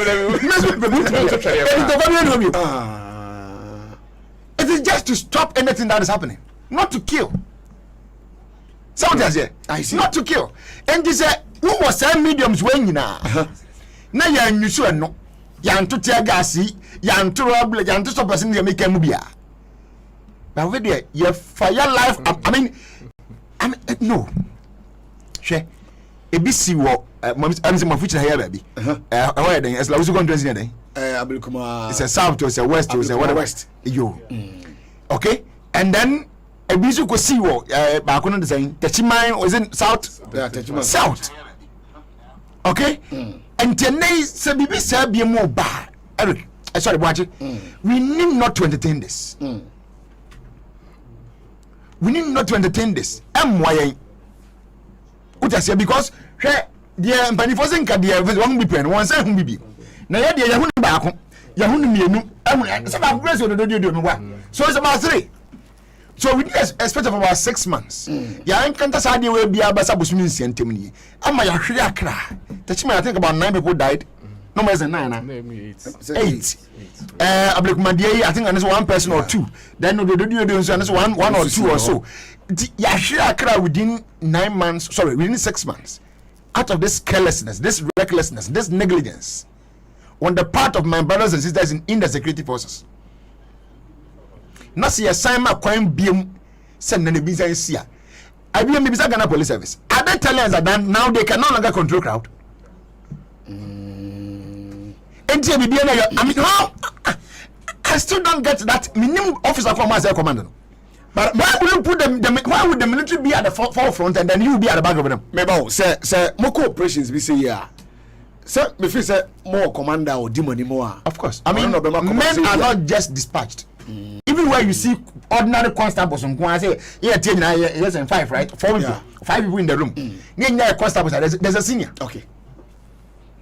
Pay your service number. It's with seniority. Certain service number. So I mean, maybe say I'm maybe the medical. Now, my service number, yeah, from out. It is a Michelle police in India. Not a number. I can tell what I saw in the beginning and say, be a senior. But my problem is, some more assess situation, no. Say situation, no, the way I'm going to be here, say, BBC in Kwana, because a very good and a very well trained officer way in charge of you people will be giving the and I want different items. Equipment and that's a near my the kutia like Akodia, the kutia animal. No, the medical about 4 items. Yeah. The officer in charge, you know, will be looking at the situation and tell us at this moment, fire ABR, the stoppers. Okay. No matter stoppers and call the targeting leaders. Leaders of the of course. Okay. No matter rubber leaders, no idea had the name. So no leader or any anymore. What target you or another can. But no ring leaders now. I know this amion. And as of gas okay, be a fire check the fire it at this direction. Because gas no swan fire here and some more muscle. Because I'm from a bought and we see it. It is a what to know to here. Obi else want to get me fired and not was out to the back at the Abramo. I see. So I am wondering which officer was in charge of them that led them there, number 1. But under normal circumstance, there's a district now. Yeah. They are trying to move it to a division. But as a district, they have a district commander who will not be less than a deputy superintendent. Okay. And definitely such operation can never be happening over one district commander. What orders were they given? Or was he given? Because almost every camera, nobody was in charge. I mean, if that's what we are going by, my brother, their attitude was extremely reckless. Yes, because once mature say you discharge firearm when your life is in immediate danger. But from the video I share, when they got down from their pickups, none of them was attacked. None of them. But none of the officers that I saw was attacked when they got down from their pickups. So why were you discharging the firearm if you are going by the service instruction? Police service instruction is it is only when your life is in immediate danger and you have used other means and they are proven futile. Okay. So what other means did you use in the first instance? Did they prove futile? Was your life in that immediate danger? Which officer was killed? Which officer was maimed? I mean, there the sea war and 2 police living here and you have to decide fire. It doesn't add up. Okay. Lawyer, no msuka kra. Na unia kitu abramba ba chamfo so ofa konfanko na mutie time no yete Talanga Lions bi no one of the lions me am too and mutie time no the Talanga Lions no na ba chamfo one of the lions ba mina apomoko de na me odumo ise ache pa ze akra ya woni mpani akra ze yo ze pani mpebe and ina gumza da me ni minu ya tete tokuro be o ze uni ya de ya na aya me tenkwanche me tenkwanche that's me job you am job you yeah na boboko de obende ina nyamiase de nyamidi abeduni Ebenezer ebede. But justice, mame, in order of Nioba first, you know, and I know na nebi enye juma ha. Okay. Anti to assume your topics are here, but now your Ejura Peace Council, the latest year about say Ejura shooting. Peace Council praises Akufo-Addo as 3-member inquiry committee is set. 3-member inquiry committee is named. Into Peace Council so information I see na metia 30 minutes ago obidi for there ba say see Peace Council for no boku for do but see what 3-member committee inquiry watch commission of inquiry watch into Ejura woni bibi me faka me tuaka me limpa ifri bi fi ena ma se me bre asan betna studio ha enokre nti ma bedru ha de kire se enibre wo ho enokre mien ka semo a ehia mate na we nom no wo de ma enkwara na no mo aka ho na ye ko obi no mampani se wo hwehwe mu ahu ba bia de ni free se di asem ne ba obi a ni di wo nafa okay ni ye discuss okay peace council whatever no omo lose that relevancy in our society. Okay. Enti omo nye nipa sabre misusu se na semba meme se me bre wo ho. Okay. Enti fa no to nchen. Okay. De wo mutidim bia no mo fantena ho. Okay. Ye kwadura. Ye gina dwura no. Ena no pai. Mitie papa na odi kan wu ye ne kaka. Won so no ni din abeda so. Enokre. But nipa mienu wu ni wu achi. Arehosem ne say sorry ma menchia watie for arehosem we wom ne say papa ne ba abaiwa ena ye bebro ne papa no a de ade abubo ni tirim no moja e baaye no abaiwa ne epopai wow eye guy you yi di kan wu odi kan wu on Friday ye bo on Friday no so abaiwa ne so wo ho ne se wa wo se ne de friend eso omra obae no se moja na egu ho no papa moja de empopa wow saatwu asotwe wei obabu Maria kra wo agenkwa Kristo no wa hunu bi ono ahohom kronkron be hye ne ma se moja ufiri mu bae afedi wo na wo popa wow hye akama mu no yese osi wu a una udware no nanso ye wahene ma wo ho ahene ma no eni dware papa na wawu no ye ka hene ma te se minua ne ba chamfo mi wu a ba chamfo ma minua ne wo a won so ma munyina mo ya hene ma enti nya me na me ko dware me papa ba chamfo nom ene boa e ma ye dware me papa but ye ka ne se ma enti aya ne mma no nhyeda nye yefunu kotokuo ni mu mma na emomwe mma eye moja ni mu mma ena eye saade no empanifu nim adwen kwa ta chire ntia enu mpo ye gya wato ne kon wawu na we de gya wawu atofu wuo oba no ɛna afa ntomago sɛ so ntoma a new da ho sɛ deɛ yi ɛna ɔde popa ne papa mogya na ɔhɔ a ne yɛabɛka kyerɛ ne sɛ o papa no a na ɔda fam ha no a yɛmaa ne so kɔɔyɛ na ɔpopa ne mogya no papa no watɔ akwara no apart from sɛ ɔnyare no ohia yaresa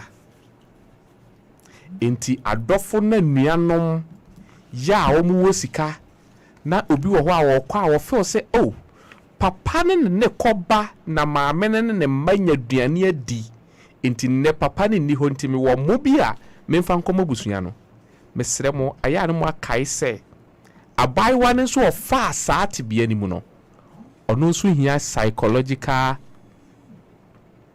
service ɛne ɔpepa ne papa ne mogya yes wanhwɛ a ebedi akwara ne nya kyɛ ebedi akwara ne nya akyɛ na ɔman ne mu na ya ne yɛmfa saa nneɛma no serious sɛ Ann Roberts bo obi fie na memfa ne so obi free nkrɔfoɔ no aram na ɔgye obi nkwa firi ne nsɛm na tuo ka obi a de tuo ka no ɛne yɛde ne kwayare sabea yɛwura firi sɛ de etuo hunu ano ama hubu abɔ no ɔno nso hia yaresa timitie saa asɛm ne nɛ no na mewura hɔ na yɛnhwɛ adeɛ wɔ yi o metio abrantie a yɛfrɛ ne kaka sɛ ɔnam ɛna nneɛma a ɛnkɔ so wɔ ne mpɔtɛmu no ɔmampani ɛkɔwia obi kasa say we should be citizens not spectators ɛna ɔbɛka kyerɛ yɛn yɛsi yɛmfa ne sɛ firi ɔmampani hɔ na ɛba nti ɔno ana aka ɛna ɔso ɔpɛ so ɔyɛ citizen ɔman ba pa ne sɛ uhu adeɛ ɛkɔ so ɛnyɛ wɔ ɔman no mu a ɔbɛka na wame aboa ne yɛasɔ no ɛna kaaka yi ɛkɔhuiɛ ɛna ɔbɔ ho dawuro ɛtwe mpanifo adwene gyina so sɛ ɔmo nhwɛ na ɔmo nyɛ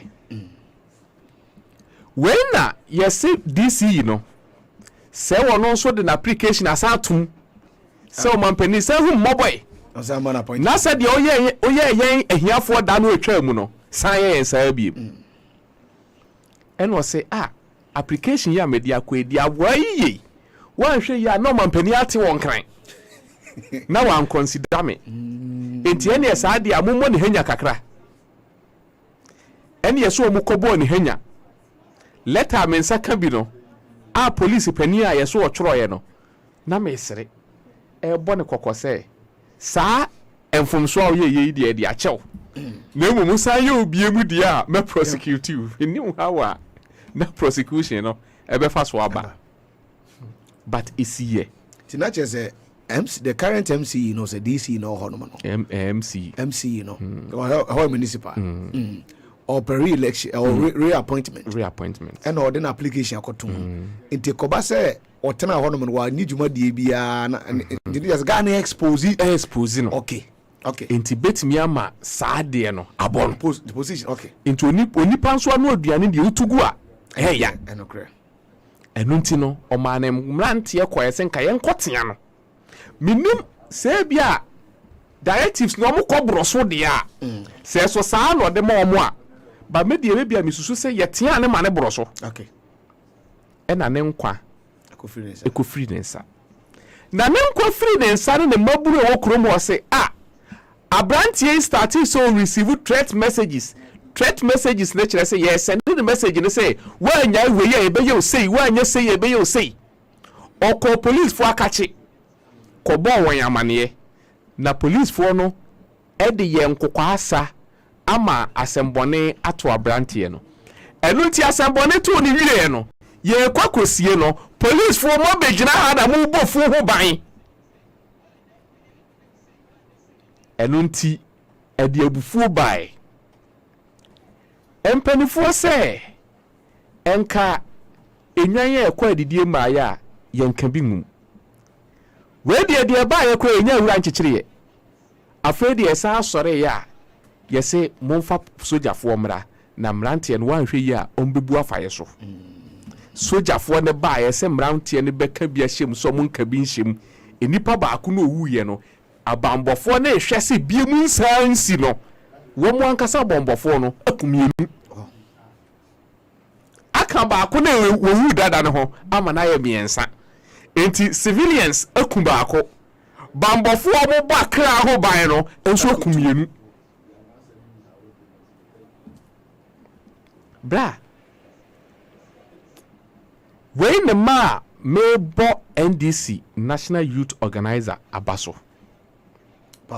Pablo sɛ ɔde saa demonstration no eba na demonstration no bɛka ho asɛm okay meba mesrɛ Pablo sɛ demonstration wei nyɛ ne demonstration ɛyɛ ɔman Ghana demonstration makɔgye permit enti permit ne kɔ okay deɛ mesusu ne sɛ oyɛ ɔman ba no te ɔman ni mu a ɛnka se ɛyɛ NDC demonstration enti mfa me ho na abranteɛ kaka yi ɛbra 9th January 2017 Chairman Potofi ɛyɛ press conference na wɔkeka MPP for terrorists ha wɔn mo edi NDC fo nya no kaka tie bi kaka hwɛ bi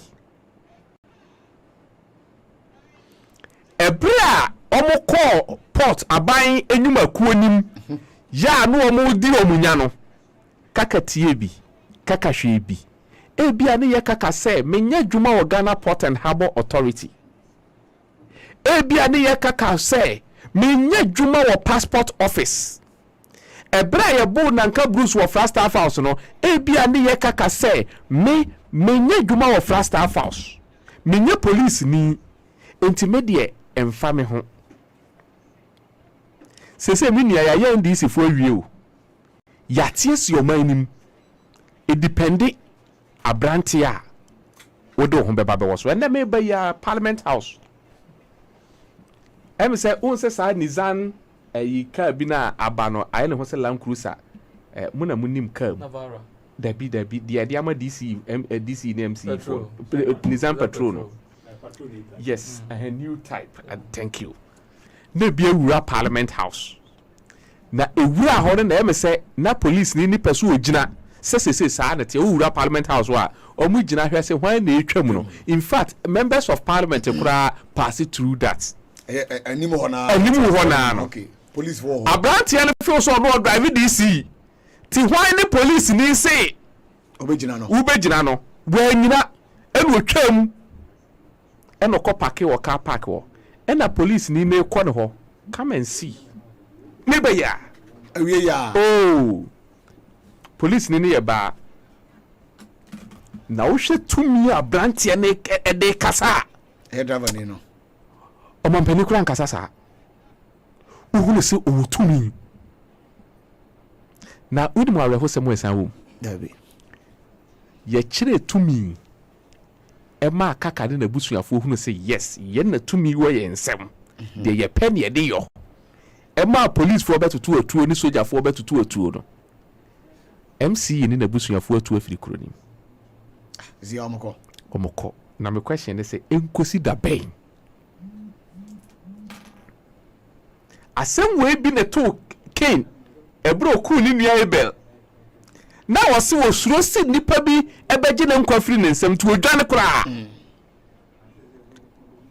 Cain coin wa mabie mu enti papa yi okoshem akosi da ben no ni na busuafo obedane atukotenafo akosi da ben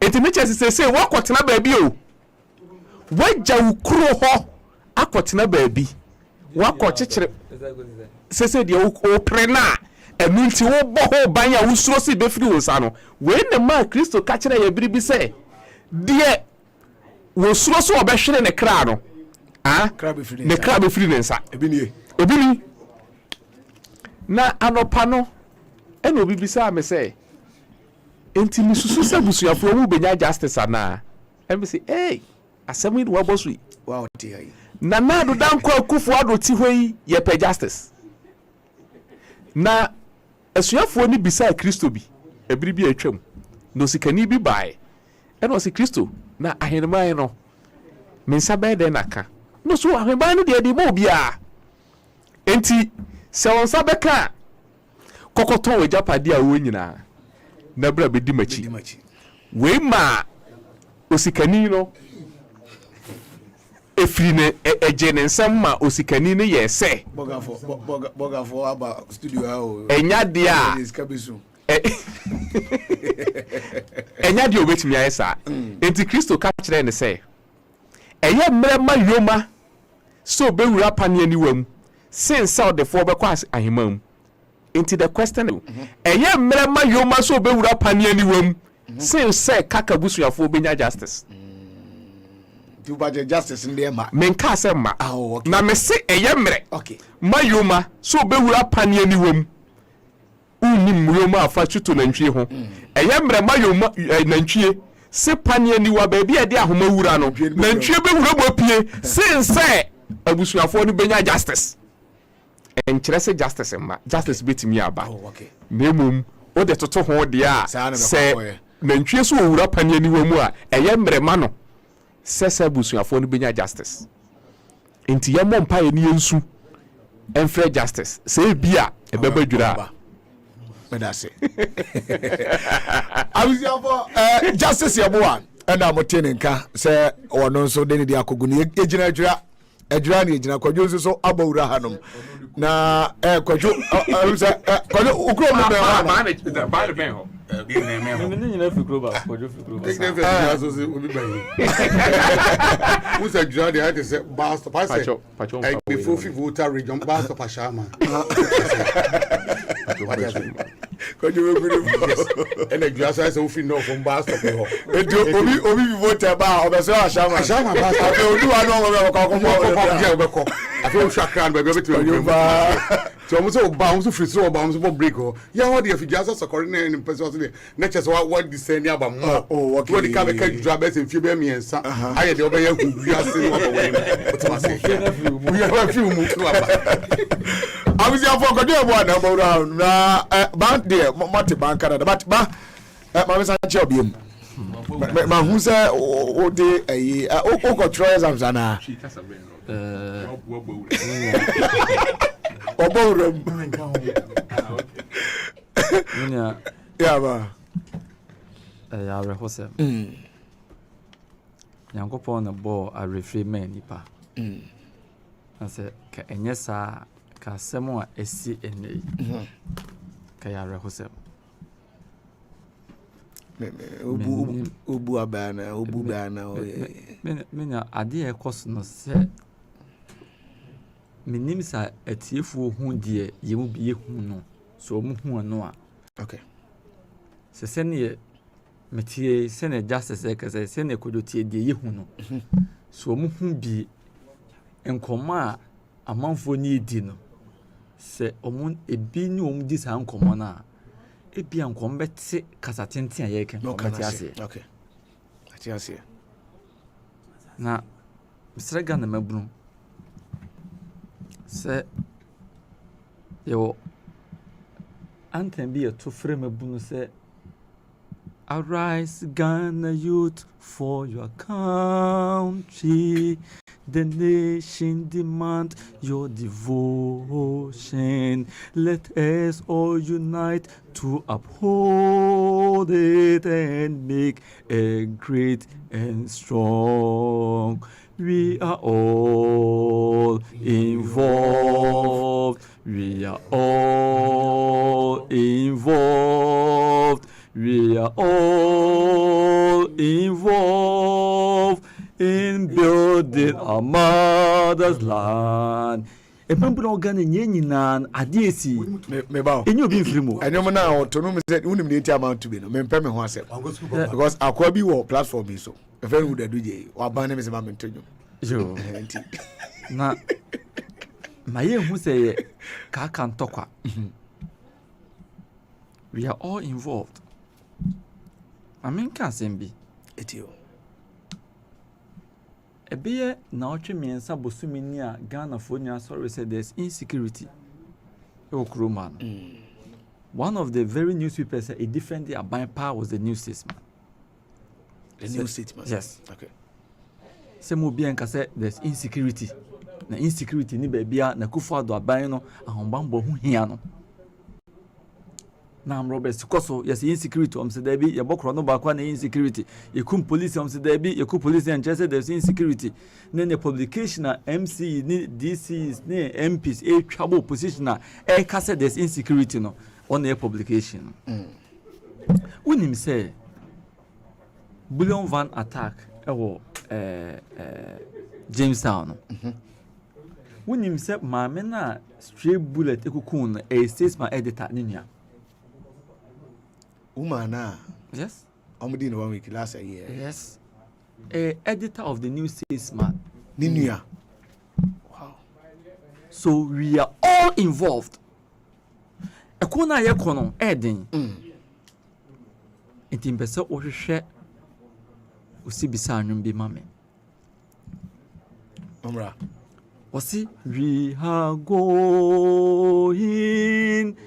Heaven knows where we are going.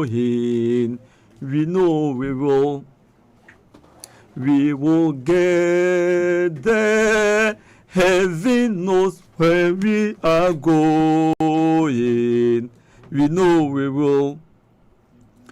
will get there.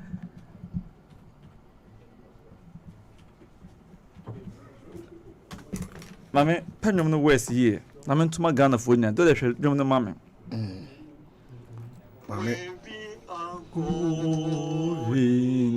We know we will. It will be hard, we know that the road will be muddy and rough, but we'll get there. Heaven knows where we are going. We know we will. A kwani mu be den atache wom, wanchibonka wom, emipo wom. Nanso yenim se akwantu na ye tuni die ye beduru. Eba onyom na ready. Ti fa we ni she oyi. Zamom. You see? Okay. It will be hard, we know. That the road will be muddy and rough. But we know one thing is certain, say you get there. One thing is very certain, say, yes, Monchimonka or Kwanum at a check womb, Nanso Anamona ye to Kwana ye tundie, ye bedru. And not the Nanado, MB before Fanshaw Madrim, the Kufuor supporters and Fanshaw Madrim say, you get there.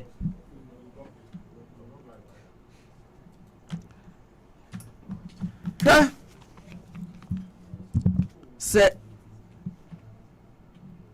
Ghana for nyina do mani di ade bi echi a ye behu say baby o man gradually ye pem kono enye say eya ye hu aye hu situation wo msisi ya no no eye situation friends bibi atimisi. Okay. What can US and UK for press release no commission embassy not come press release no. They are warning their citizens just last 3 days. Yeah. Say momon ko be lipe pite hia because bibia betimi asi. In 2015 Michelle Carter ma all the embassies in Ghana including a conservative party say Nana Kufuor do 13 crofo bi okroma na say foreign embassies okroma ma mehwe no man ka ho asem a na do be breed terrorists okroma. 2015 I still have the copy. The only embassy that respond to Canadian High Commissioner Amo aka no bi aka na obi anka hwe ene o won o citizens enuru ho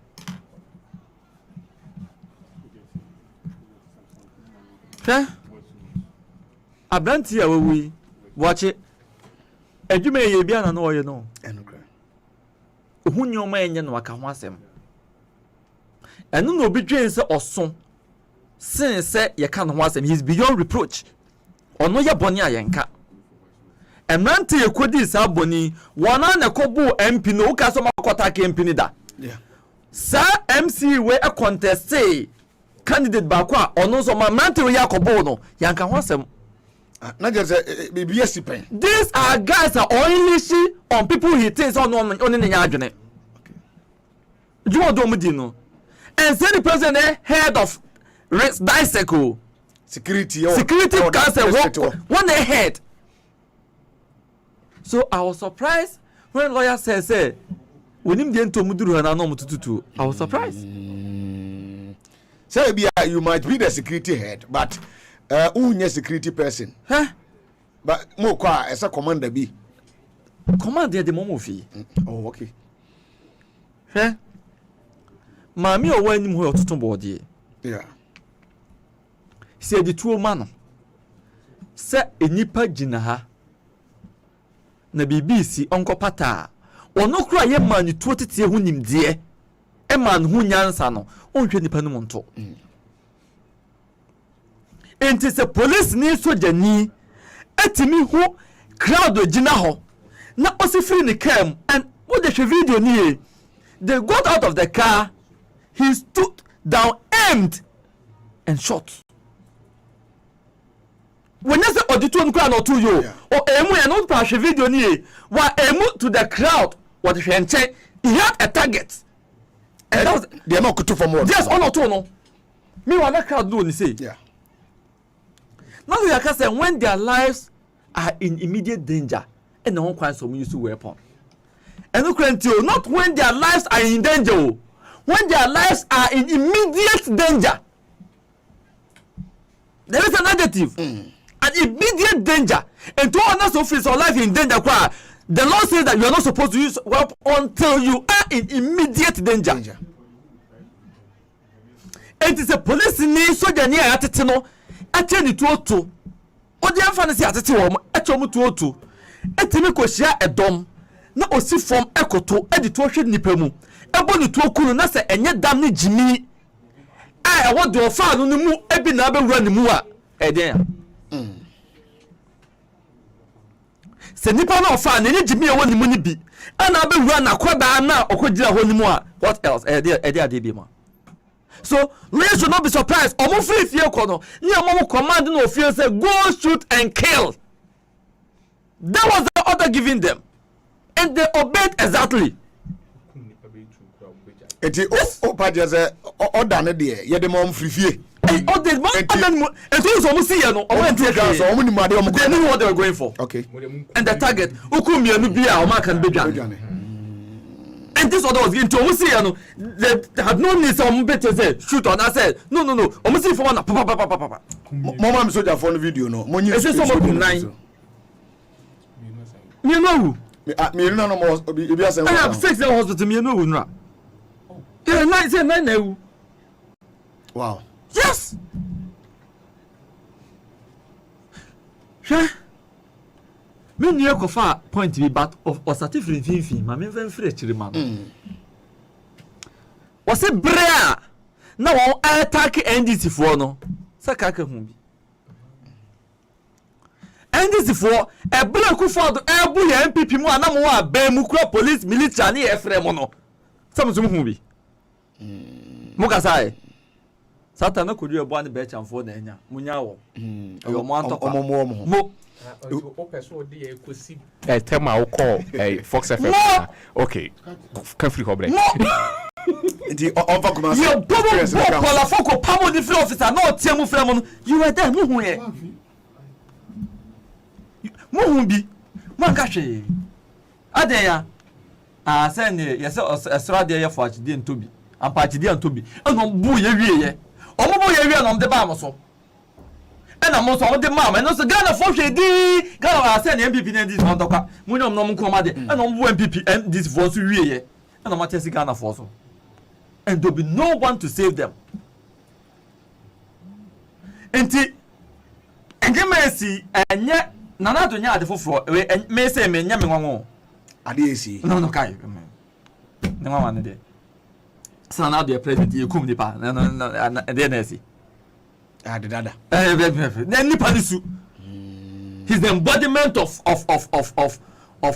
recklessness. He's an embodiment of violence. That is who Nanado is. Yes, on Nabana to trust some more. No, and hobby. Okay. When you're saying, yeah, with me, the Tell the deputy minister be sending hobby here prayers, you know. yes. Already near to trust them. Nana do not saying, yeah, with me to trust them the digitally. Wow. You saw when Mujam at Nimu, Nasabe free Nimuno minim to obey it. Yet, Tenasi, a static of Kumsino was say, on to me, Gatan and Nina, Sakufa be a president. Comes in a Kufa than 30 years. 30 years. Yabusa said, dear no him. And also to me that you saw to me that your Musako comes and say, what is that a dear Casa Pan and name for Kufado? Or say, and pushing me, my man can't sing more. And do pushing Rebecca, pushing Nonka. So I catch yourself, she you only pay home. More. Yet they are not so. And a brand no fire Kufado, you might what the president the fear watching the car say, hey, Moko Latia. More than a mile or two, be always full of tension. And you find the muno, said Basabasia, a man who a home one energy. Mamun, you be sir.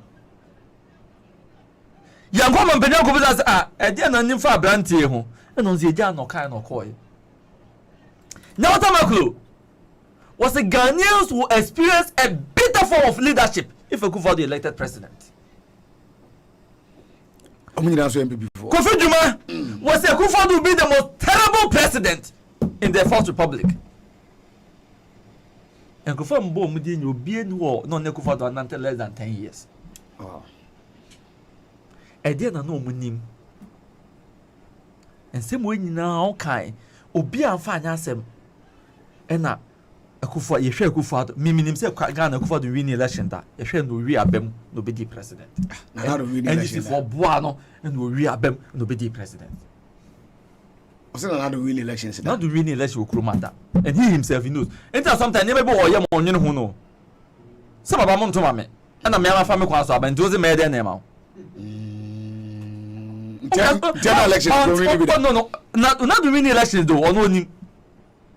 Not the prime minister going to be that. The first prime minister when one passer and there's a for Cosa. Okay. In the general election at the Ghana focus are more necessary. All I said, do I party members, national executives, or more say none or money winning elections, man. Yes. And the appointment group party no corner was so Nico to be a mom on only winning elections. It's true. And then this is so party. Oh, say, oh, Kuo na sibodi omanim eni siboku a odwan edi omanim hwan na hu enwakuo ana sibo yom leader sibo na yom leader ana sibo ana odwan yom leader hwan na abo bi hu na obedwan ana makoti party a eya siboku no makofa odwan se de anim ana mo leadership do beton no oton na bi di free. They be so that the wholesale price, be the retail price, it be crown no de check. Ujane. Well, almost so some backup, but that's the reality. And at the team, no, the idea about do her any. And then I saw the wholesale price, you know. I said, party, no, John Mamma, we found out to me in a check. A be or the free because the different got die cut that. Wow. Because I'm fan of home. And the blue also, or the other retail, be a wholesale, no matter. Over to me the chest and the actual fat. No shintifa. Your mama who he did. And Yababi Drune. Nano dem bufu ya minority for press conference. And yet Bema Bufuche BBS Riase and rap. Sir, Yanta Homa Kunkuni Binsi, and you pay a defense minister, interior minister, minister for national security, Wakum Nipa, Wabata Parliament, Avo Thomas said, you know any offer, what a mutra, Akono, and Tongo was another Kumi Papa. And you know, I also go to us. Yeah. And 2% Congress. 100 you pay. That is it. Voting for them is a confirmation of their attitude, their words, their actions, and inactions of their first time service. So what else? And then I'm complaining you. Now so, me did say, now do a push Ghana for do baby or yapim. na wapema ansa ana de behu Ghana for esu enfa Ghana for nyago hey Jacob Echebe lamte kanse mo say obi tase ka sento kwansi Ghana ya na no ye no mobo bibia betimi esi no say what okwa Africa so a can't na do so oyimza Africa so yes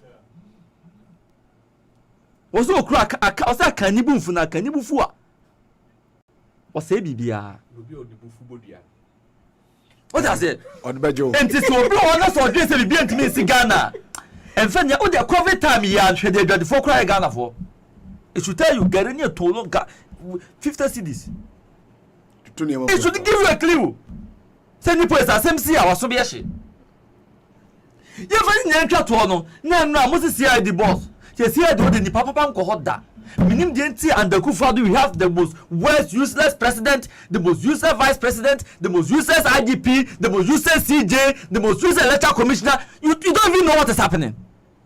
And what is CID boss on the press conference? What is metie kakra tio o de tie nyansa sem o kan yo o de waati odoko unse kum nipa mienu during the elections man be omukum odoko police church animu odoko police church no say odoko divisional command police command church is in Finfin wow and the police station divisional police command kum nipa mienu o say nipa no mu tutu o ma ya o mu hu nipa kro ebesi ne including Techima so o mu chede hu police na otutu wow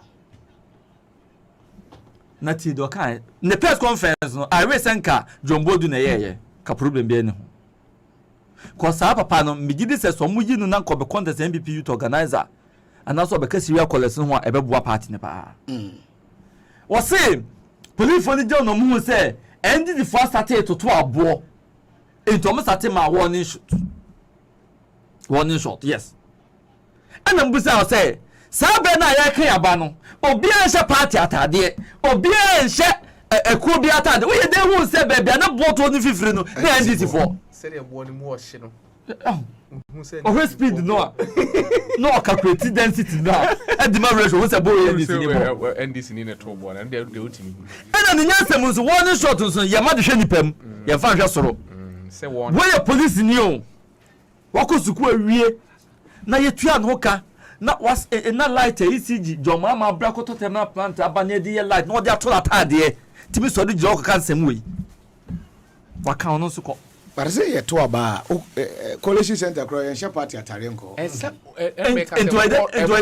no ebo no hwase de mu o hye na even that day they utimi hu no say NDC party atade so for a police officer to say NDC for na to bo no onyama John Bodu read this statement we the boss e say ko do tell the channel no John Bodu read here the corona are o pa je say the boss no o MPP ni na mama no we me here so bi ko be ka kire me by their fruits you shall know them Juana Banadu say dia we pay anasa nka na hwe me ni de so nse ne bi ho na me nya da ja won me wada di man kwase afo pa peace council o mo se dia almost say omo born na do abaso say what 3 member committee on say okay I think say Luke 2:56 o say na Yesu Kristo nyini nyansa ene kase yem na ye aso for no hando munyi na bi nyini wogimim utiri wo fodwene na kanyankopɔ de nyansa dom wo no no asesa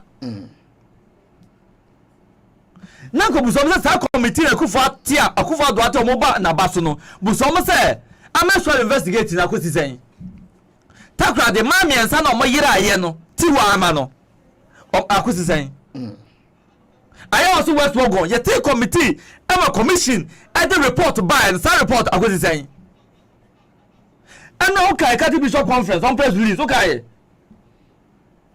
e ka so man ka je Akufo-Addo se nit na adwene nya adwuma no kwa na kai o man ka o and I'm say monso we are one of the makers of Akufo-Addo one a year Akufo-Addo and then Catholic Bishop Conference aka ho me Nyankopon fa mbɔ ne nkyɛme me de kata akoma o masan so o mo ana atwere and so na literally ye twe free NPP headquarters na me na de come am koforo dia e mo san ye evo Catholic Bishop Conference o makasa me na me kai who lazy letter on yeah letter we be headquarters me na me type o ye e print ye de come am mo san say e o mo release on their behalf. Yes. And no more assignment was some of them. Hey. Hey, now, okay. What's the money depending on Chroma? When you see some me as of who? Namema. Or this kaka one. And I scan the near for you. So scan the soft copy. Kukro was at home. As of who? Enra. Mebo. That okon what friend that say yes band the letter be but your boss. Omo friend no. Omo conference omo ye annual started for. Omo ye. Ti no omo ewie ntu so omo yo me resolution. Yeah. And the same na ye twe come a wo mo. Na omo say. Oh, okay. Tina eluki say e omo no. Yes. But some na ye person omo kan na dey resolution. Me se me na me type o ye. So omo part so say omo a omo na ye ko fa Bible ni nyina ye so e. So Kofi Duade did on that was 2012. Oh yeah, my man who say electoral commission releases before elections. Now that's why the cabinet. Of evidence. Na me Gabi check 2 sentences coming say cabinet. I see. Because these are people no my head ni mo kasa. As a debate do to kata, okay 5 letter sentence I will just tell mistake no was antibiotic 2 day. So you know them anymore. Get be a good writer. One just say or quotations to both say what you know quote and then until Tim cause a man for the base man adwene man ho no. And we know them anymore. And yama James about talking kind nyina no ye dia man wo fie se bra be kan to o kan kwa de obi twira de no o kan tims ade ono na twire but so obi twira man no o kan a o hwe na no kro tims ade wi obi na twira ba ni fie se bra be kan enu otachima your friend say adwira but adwira sema ye kan what happened was savagely cruel, it was barbaric. In fact it idea Ghana atwam 30 years ago. And Ronaldo ada Roma. Ronaldo ya na ya say one be president. Ebra Ora Jerry John Rawlings be the president. Ya me hu say ya na. The youthful age, you know. No military regime. Oh, okay. Ope. Yes, because hwe say no mo chichire omobusuankuo omahemfo. Boulevard robbery yakoche amrobers no hin. Chebila. Say Eastern region. Chebi the Eastern region. Tell Eastern. And my mu pom chebi ne chi won. We be chi o me chi o mo operational galamsey site. No mo ye galamsey ne ko chi won. And akufado. Enti enyema esi de air time che say air beba. And then fe kura. Say me ka so sapem o isi awaya ma na. Nanado de wapem. Okay. One na bra but nanado wapem. Nanado anything can happen. Me I always say necessary aka nyina for the rest of the time yintu ama na nkongo fi. When the time asi nanado wapem. But she when nanado ya de na opem a or stretch olive arm.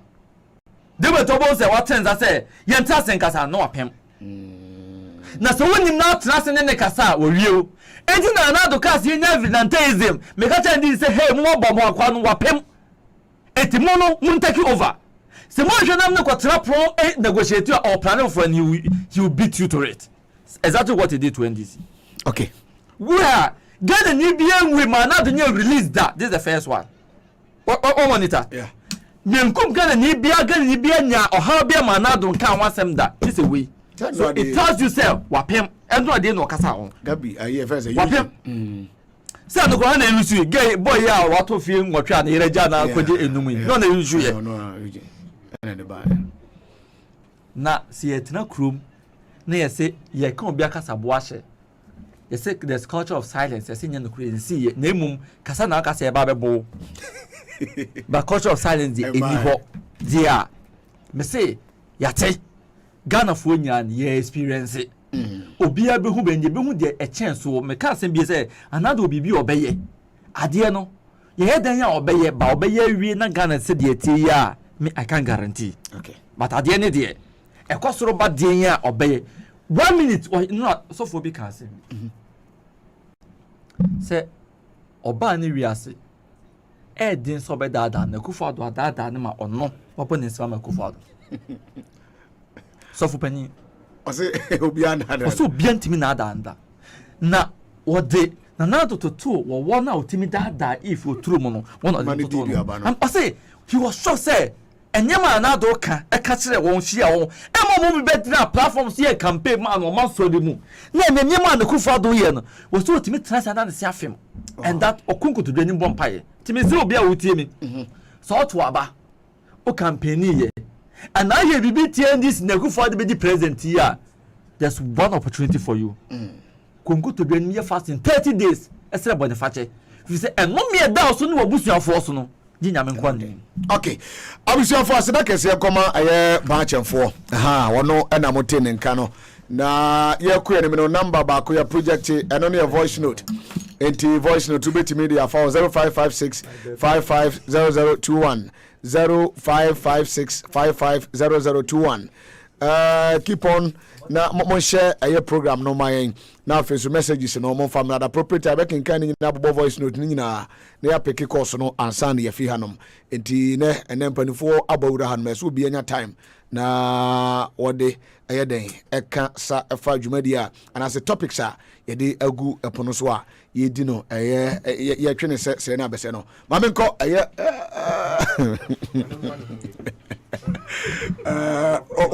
onye o mo ha na onye o koyo na oyo me view the pressure no mo I was me o jama we just say thanks to Justice Kojo and the other guy. Sorry, I've forgotten your name for making this day. Kojo and Justice Baachemfo and say na would do JPS or Bomu Dino wood and one lawyer so hanum tea. Kojo we are lawyers beba. We finish me so. Lawyers so everybody. Well, my me also. Now Pombo. Yamiadum we could cream. Upia was a no. Muni atiatum.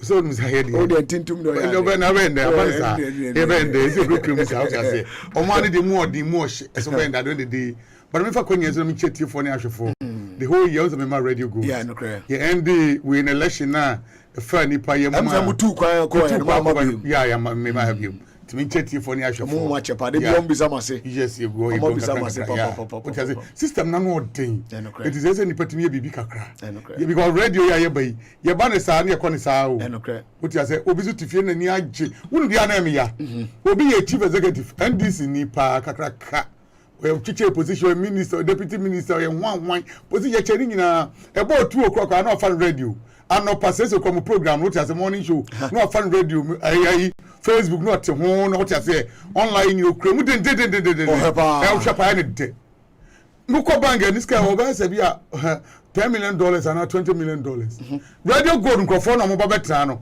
bosu me so ka so mo 3000 pound ka beboa onye bi dawo ade no ne timu as Facebook wutie wo hwe asema me ka da dem as wo hwe ba ya o se ko je gwa mfa ayi uba emfi ayi na medina wa duru ha ile na to be ko ne be 150 200 na ko utimase wutie woni age be cancer ba se ne ba so be san ba se wo na na you know udi agro na te fidie say yi wo han mo te mrantie ezuzu o mo bre o utimase a to fidie ya sa sum fidie etimi you utimase and someone can say fidie o etimi etu hwa me cha bibia utimase na kokojo me ba Omama Professor Kojo Yeboah. Me do mase.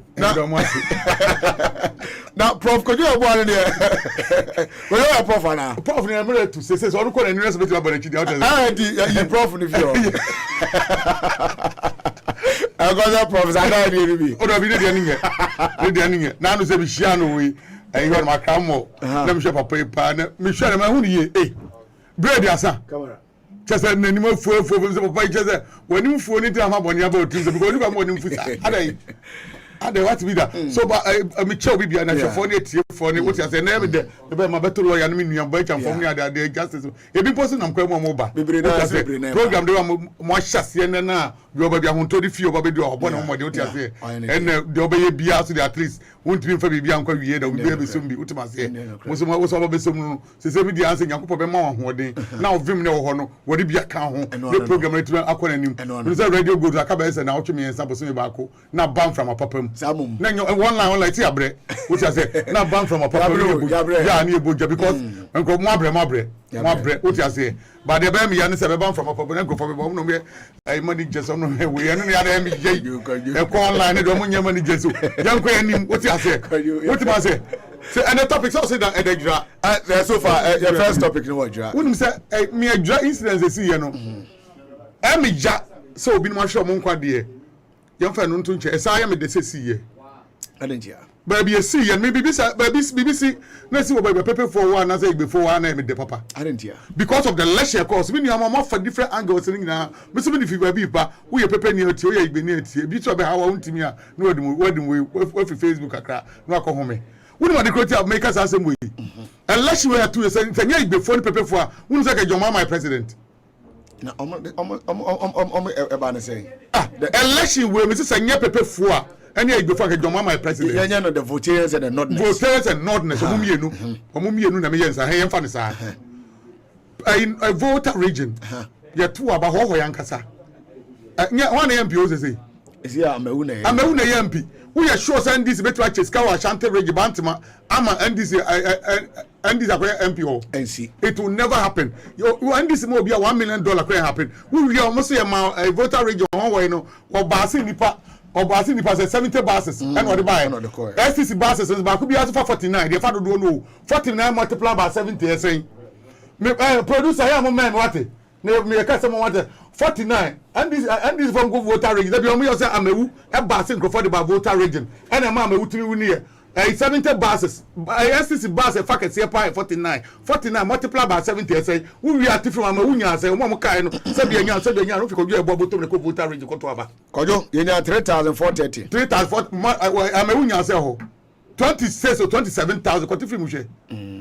Before timi tell nya atwom to aba.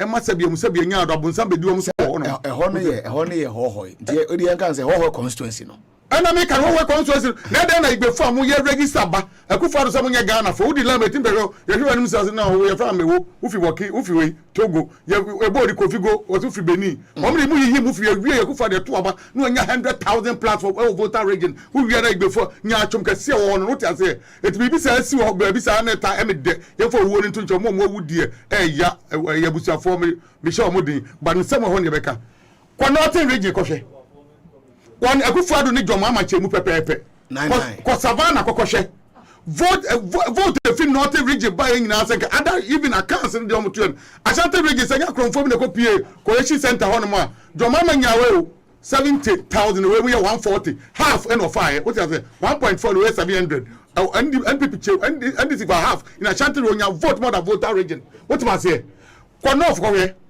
but you can't John Mahama should form sir people form person money people call money John Mahama baba di president na ningu aseng na enter for people for ni ko form ku prison omo di anyasem omo manage niam ya nyina nordness obi o se be bia onko akasim ko we abuka pele na no no obon nai we ense won omo ko prison na ye ko won bo football obon nai busa so obon nai anya bia brasta team no ko bo we and this dey have na you can't say that na a fair dey say program to be he ten this he ten people just say et na no asem kokosi wo adwura no adwura ye nyina e pepe for nkwa na go hwe vote when this NPP ko hear difference o e tight serious match what ma say na kokosi sa emra sa incident see here ai vice president o dey so e nod na ya onye kramoni onye kramoni edu ye no okwa da be mentie ni busa mo wako nti yeso wako wo hu mo mpo se munye nipa enam ni NPP nipa ni mu bi kasata so ne we mu wo mu ku mo asa ndisi for mu kumbie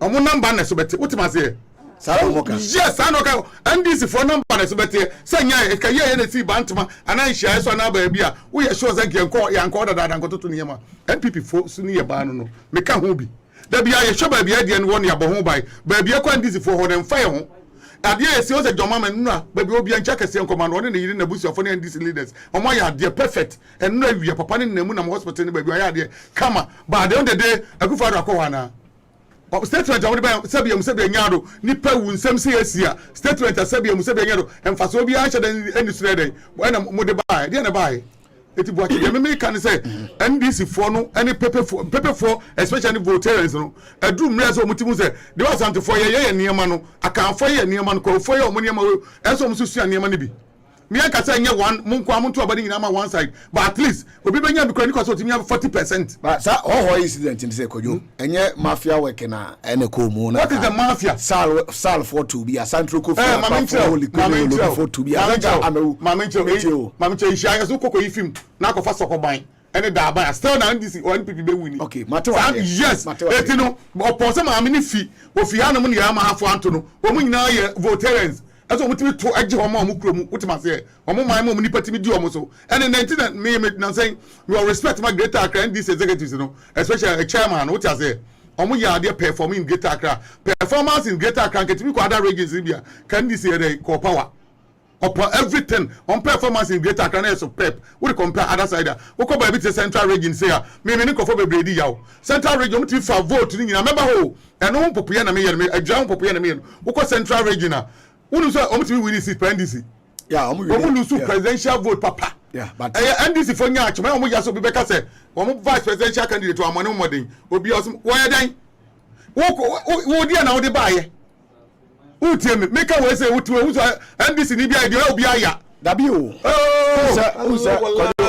kojo me ba mama Nancy Radem onko na nipa ni ye ni bra ye mpa ma asem wa kojo but with regards to my many there do wa mantem yeah do why that o make impact wa make foco o make impact the region and this it me winning a parliamentary candidate one more asabi anya ado 1 2 3 4 bi asabi o mu shedan ye obia o mu nyina go parliament jomama o lusu o mu win it means ma me nan kasa no nya popular na o mu mpɛ no this NDC for better ka ma me no any partner partner bi am tidi ka o mu dey NDC partner ma me no be lose I'm telling you kojo ne o kan no sabi ga ma me no kojo ne o kan Jomama is from the northern part of Ghana. Yeah.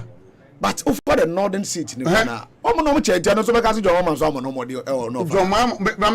Jomama only work the general election what must say. And they pick you one side. But we also to say general on your constituency and our regional you understand general and then the one call 3 times every day or come fantica crop or bibia when into tutia all the language or region one quantity when you vote to my MPC nyina tell e say Jomama do winning Ghana no winning nyina how you say vote to know all the compare 2016 there increment ba increment ba bi am parliament we parliament ba na me ya no sabia nya tibon koso for bitimi winning ya no mo popular ni Jomama kota eso bitimi winning ma Jomama lusu me bia ma busa anya bia ho no e ko ya Ashanti region dia bia na ya nkrofo no na no me kokka mo asem mo so me kokko to no Mwako sad you be anya 1.3 1.4 mwako 1.7 e wa Ashanti region panifo na mko ho no e mu lawyers e mu judges mu wan NDC squad na America no mwako ko sign ade we what you say aman asem mwako fa bani e kan mo se ba mi enka ye ko ju e boy kokko ma twa mwako to ne maso me twa mama be say what you say NDC how no dey na iban chamfo kan no how the NDC members what you say omo election ba be from pooling to station to national eso mutimi ya changes better changes good changes the NDC be power changes nya be 1000 be 2000 be 3000 e cha Friday samia oku office no say no be an office no no utwa mo be an office wo be be no e cha Friday but an ajuba to say 7 to 8 akoko NDC for masalai 1500 nkwa na mo dwe ho they don't even omo mini about say a party member or you be your position and na me judges no Supreme Court judges have do high court judges omo muska mo dey abonte 36,000, 35,000, 34. High court judge imposed 29,000. My goodness. Mu judge ni enko yesa mu pay so say. What you say so mo dey beto. 10 days inti mu to mo buy. And me am lawyer chief executive. And go free zone border. And kanye. Now be wanna be say lawyer one yes ada. Lawyer court trouble be no ko 2,000. What do me to become can we chief executive I say better. And your program another program whatever so program na sisi. And this from person ade we you. Nkete je anko na mo dey. Who do some office or chere anwumra e ho yema pamba starting na najo eno so dey life see kadie nkiten kwa na omude is say There's a party, no muti the party ba power no. What you say? And America no greater executive maybe no be jamu, but this election me support or me believe we are perfect or me idea. What you say? There's a change to me but from police station to national. Yes, where they are untouchable, where they one or be some to changes. A be at matter on my party no, I want they were from party near man koye. Una no ko boba ko di wan to FM and one says me court. Bunch and phone no so dem court me chat one. Ah. Yes, we be untouchable. On be one, and you be one a party bako. Young, just me more than anybody, and now more than. I said to me, mom, to be a change, to me, I'm comfortable to call one him. What am I say? And my party, Papa say, and then walk and when your leader, Papa say, said a your mama, and people near, and Kebeson Musekosia. And people for your presidential candidate, where Papa tell your mama down. Said Nicole election, you're near, for your presidential candidate, if you're in an error. Satamana here, I saw down work. Yanim sheni and one your punk photo. Many nanti and yalan one anti and nanti the performance and the nipa of your mama. Every my Buddha, what I say, and this is from pay. Chronon getting is elections. Yes, Minumi and him say a 2 year this year and this is for Suya. Mamma Chow. Police station. Police station. I was West College School. I want to know. My 12 you want Mamma Paka then about College Center. University of Ghana, Legon Police Station opposite school now. Yaba, ya cabo mo hudi nyaye. Ya hudi nyaye. Near the Fiona the bar region, crime one region perifono. At the end of the year, ya want to make a constituency. Marco 27 pe. Amomu. Ne hono mu koya fragadam. When I shan't read Diana say it is alleged somebody 300,000 people. Ya tifi mwanka kufa kwa ngosichi.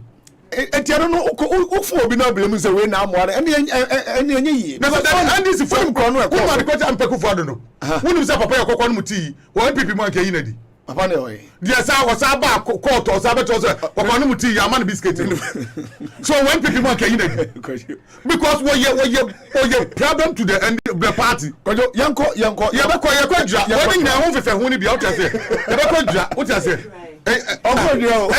two purpose was na do say me dream one me say utimi nya party mu mema wo mu a e bitimi ade ojo ntia say na party for this so make kan one say what say and I don't control the topics we should but me bana obi afra because me bana obi afra say e greater Accra wo pe chairman adi omo chairman omo dey neighbor greater Accra eto mo nto ba ma no mo chairman no fi ni ngo ba bi obo ni din ni me pe be bodin no mo nto nam say be wunim nyansa o sika o de be sika no greater Accra to perform say I don't like anybody me ayi omo chairman to youth or me pe obia but omo ya de afa na mo nyine kwa ambefa so betima ba so obi o sika wo ba no be ma 1000 2000 na ho ache because akwa bi win greater Accra o executive me money din wonu so about discover mu pa one day minister me hunto na mo an of say same mo mra me ba bia mo ba bi na mfofo bi yakwa bruises slam and we na tare nyina kan bo sa shots no den nam yakwa we nti to abam no greater Accra what that to say me mo ndi what a case na ye kan e be ko dra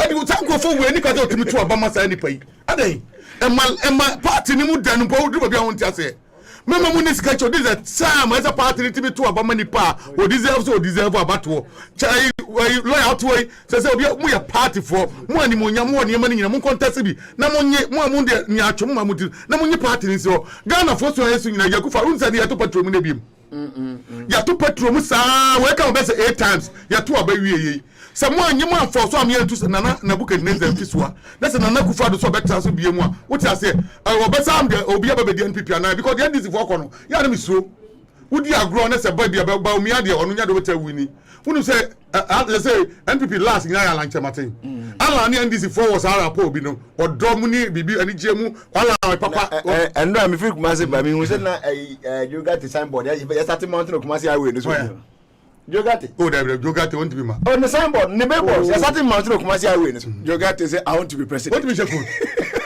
What do you mean? What do you say? Now, Buhari should go to that. But Buhari, if you know for what more time is to go back to go.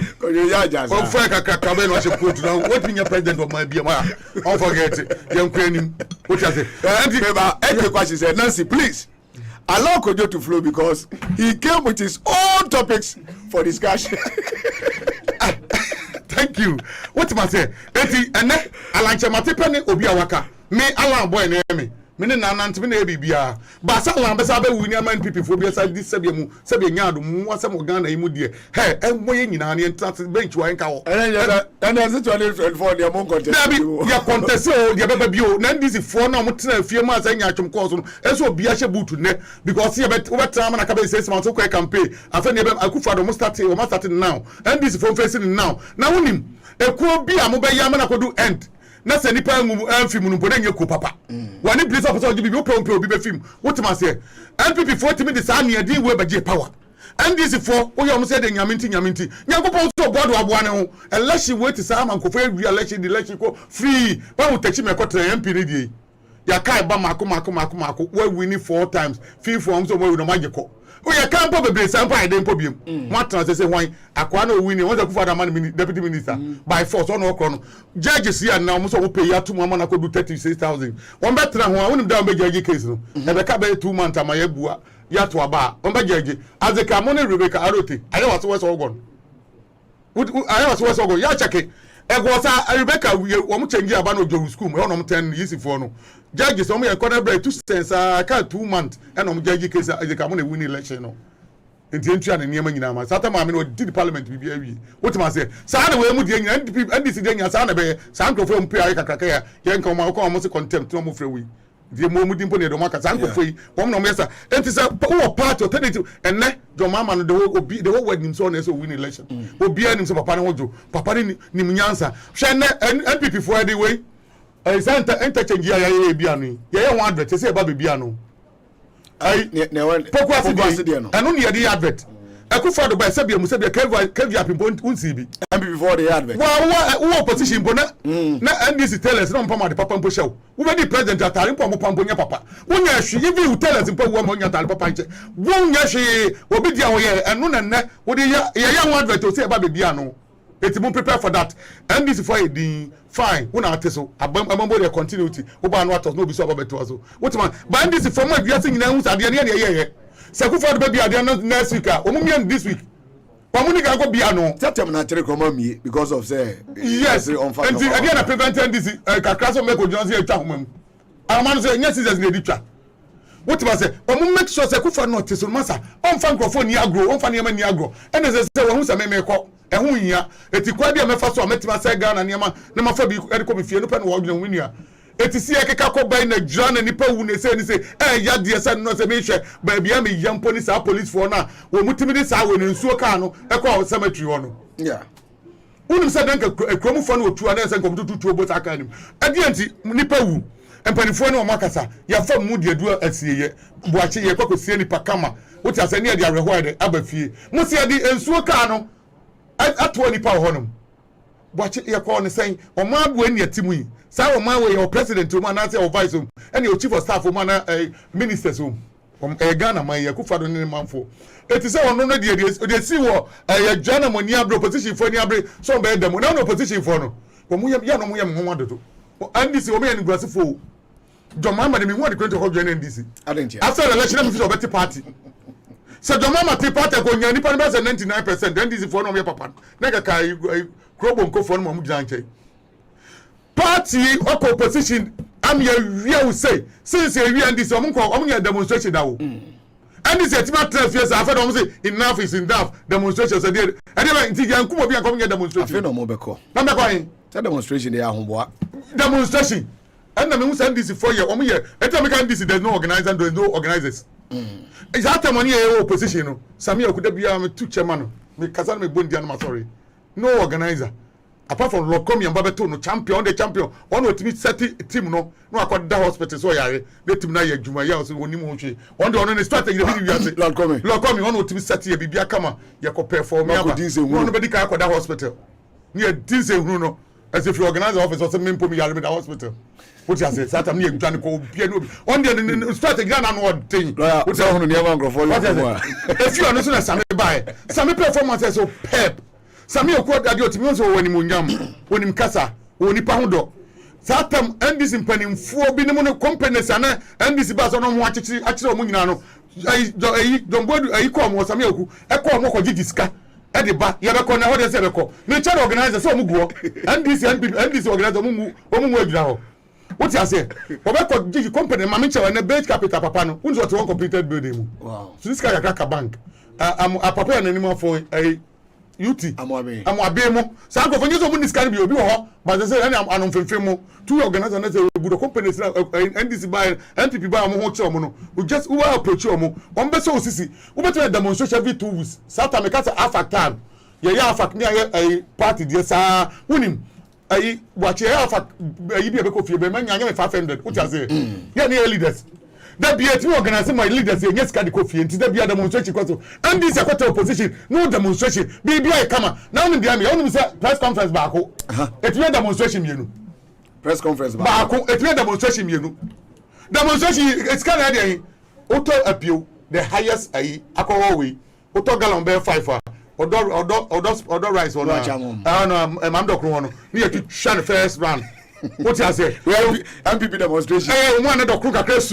It's a campaign. Press for Bian or Chanica, Bieska. I am no Martin, this kind of Unia and Pono, and Penifonu Nipan Bebresa, more leaders, Yaviana Cotasamis, Unusamis, Asalam down. Yakovic, Yaviana Chediaka, near Kubiana channel. Actually, 2 weeks. Tiplaka said, you're getting go 2 weeks, that's at them. Yes, I for what you say. And then this in Penny for me at the end of home, some organized demonstration. I'm a part in it in the Sumusa and now to my way press conference. Press conference with a press for baby.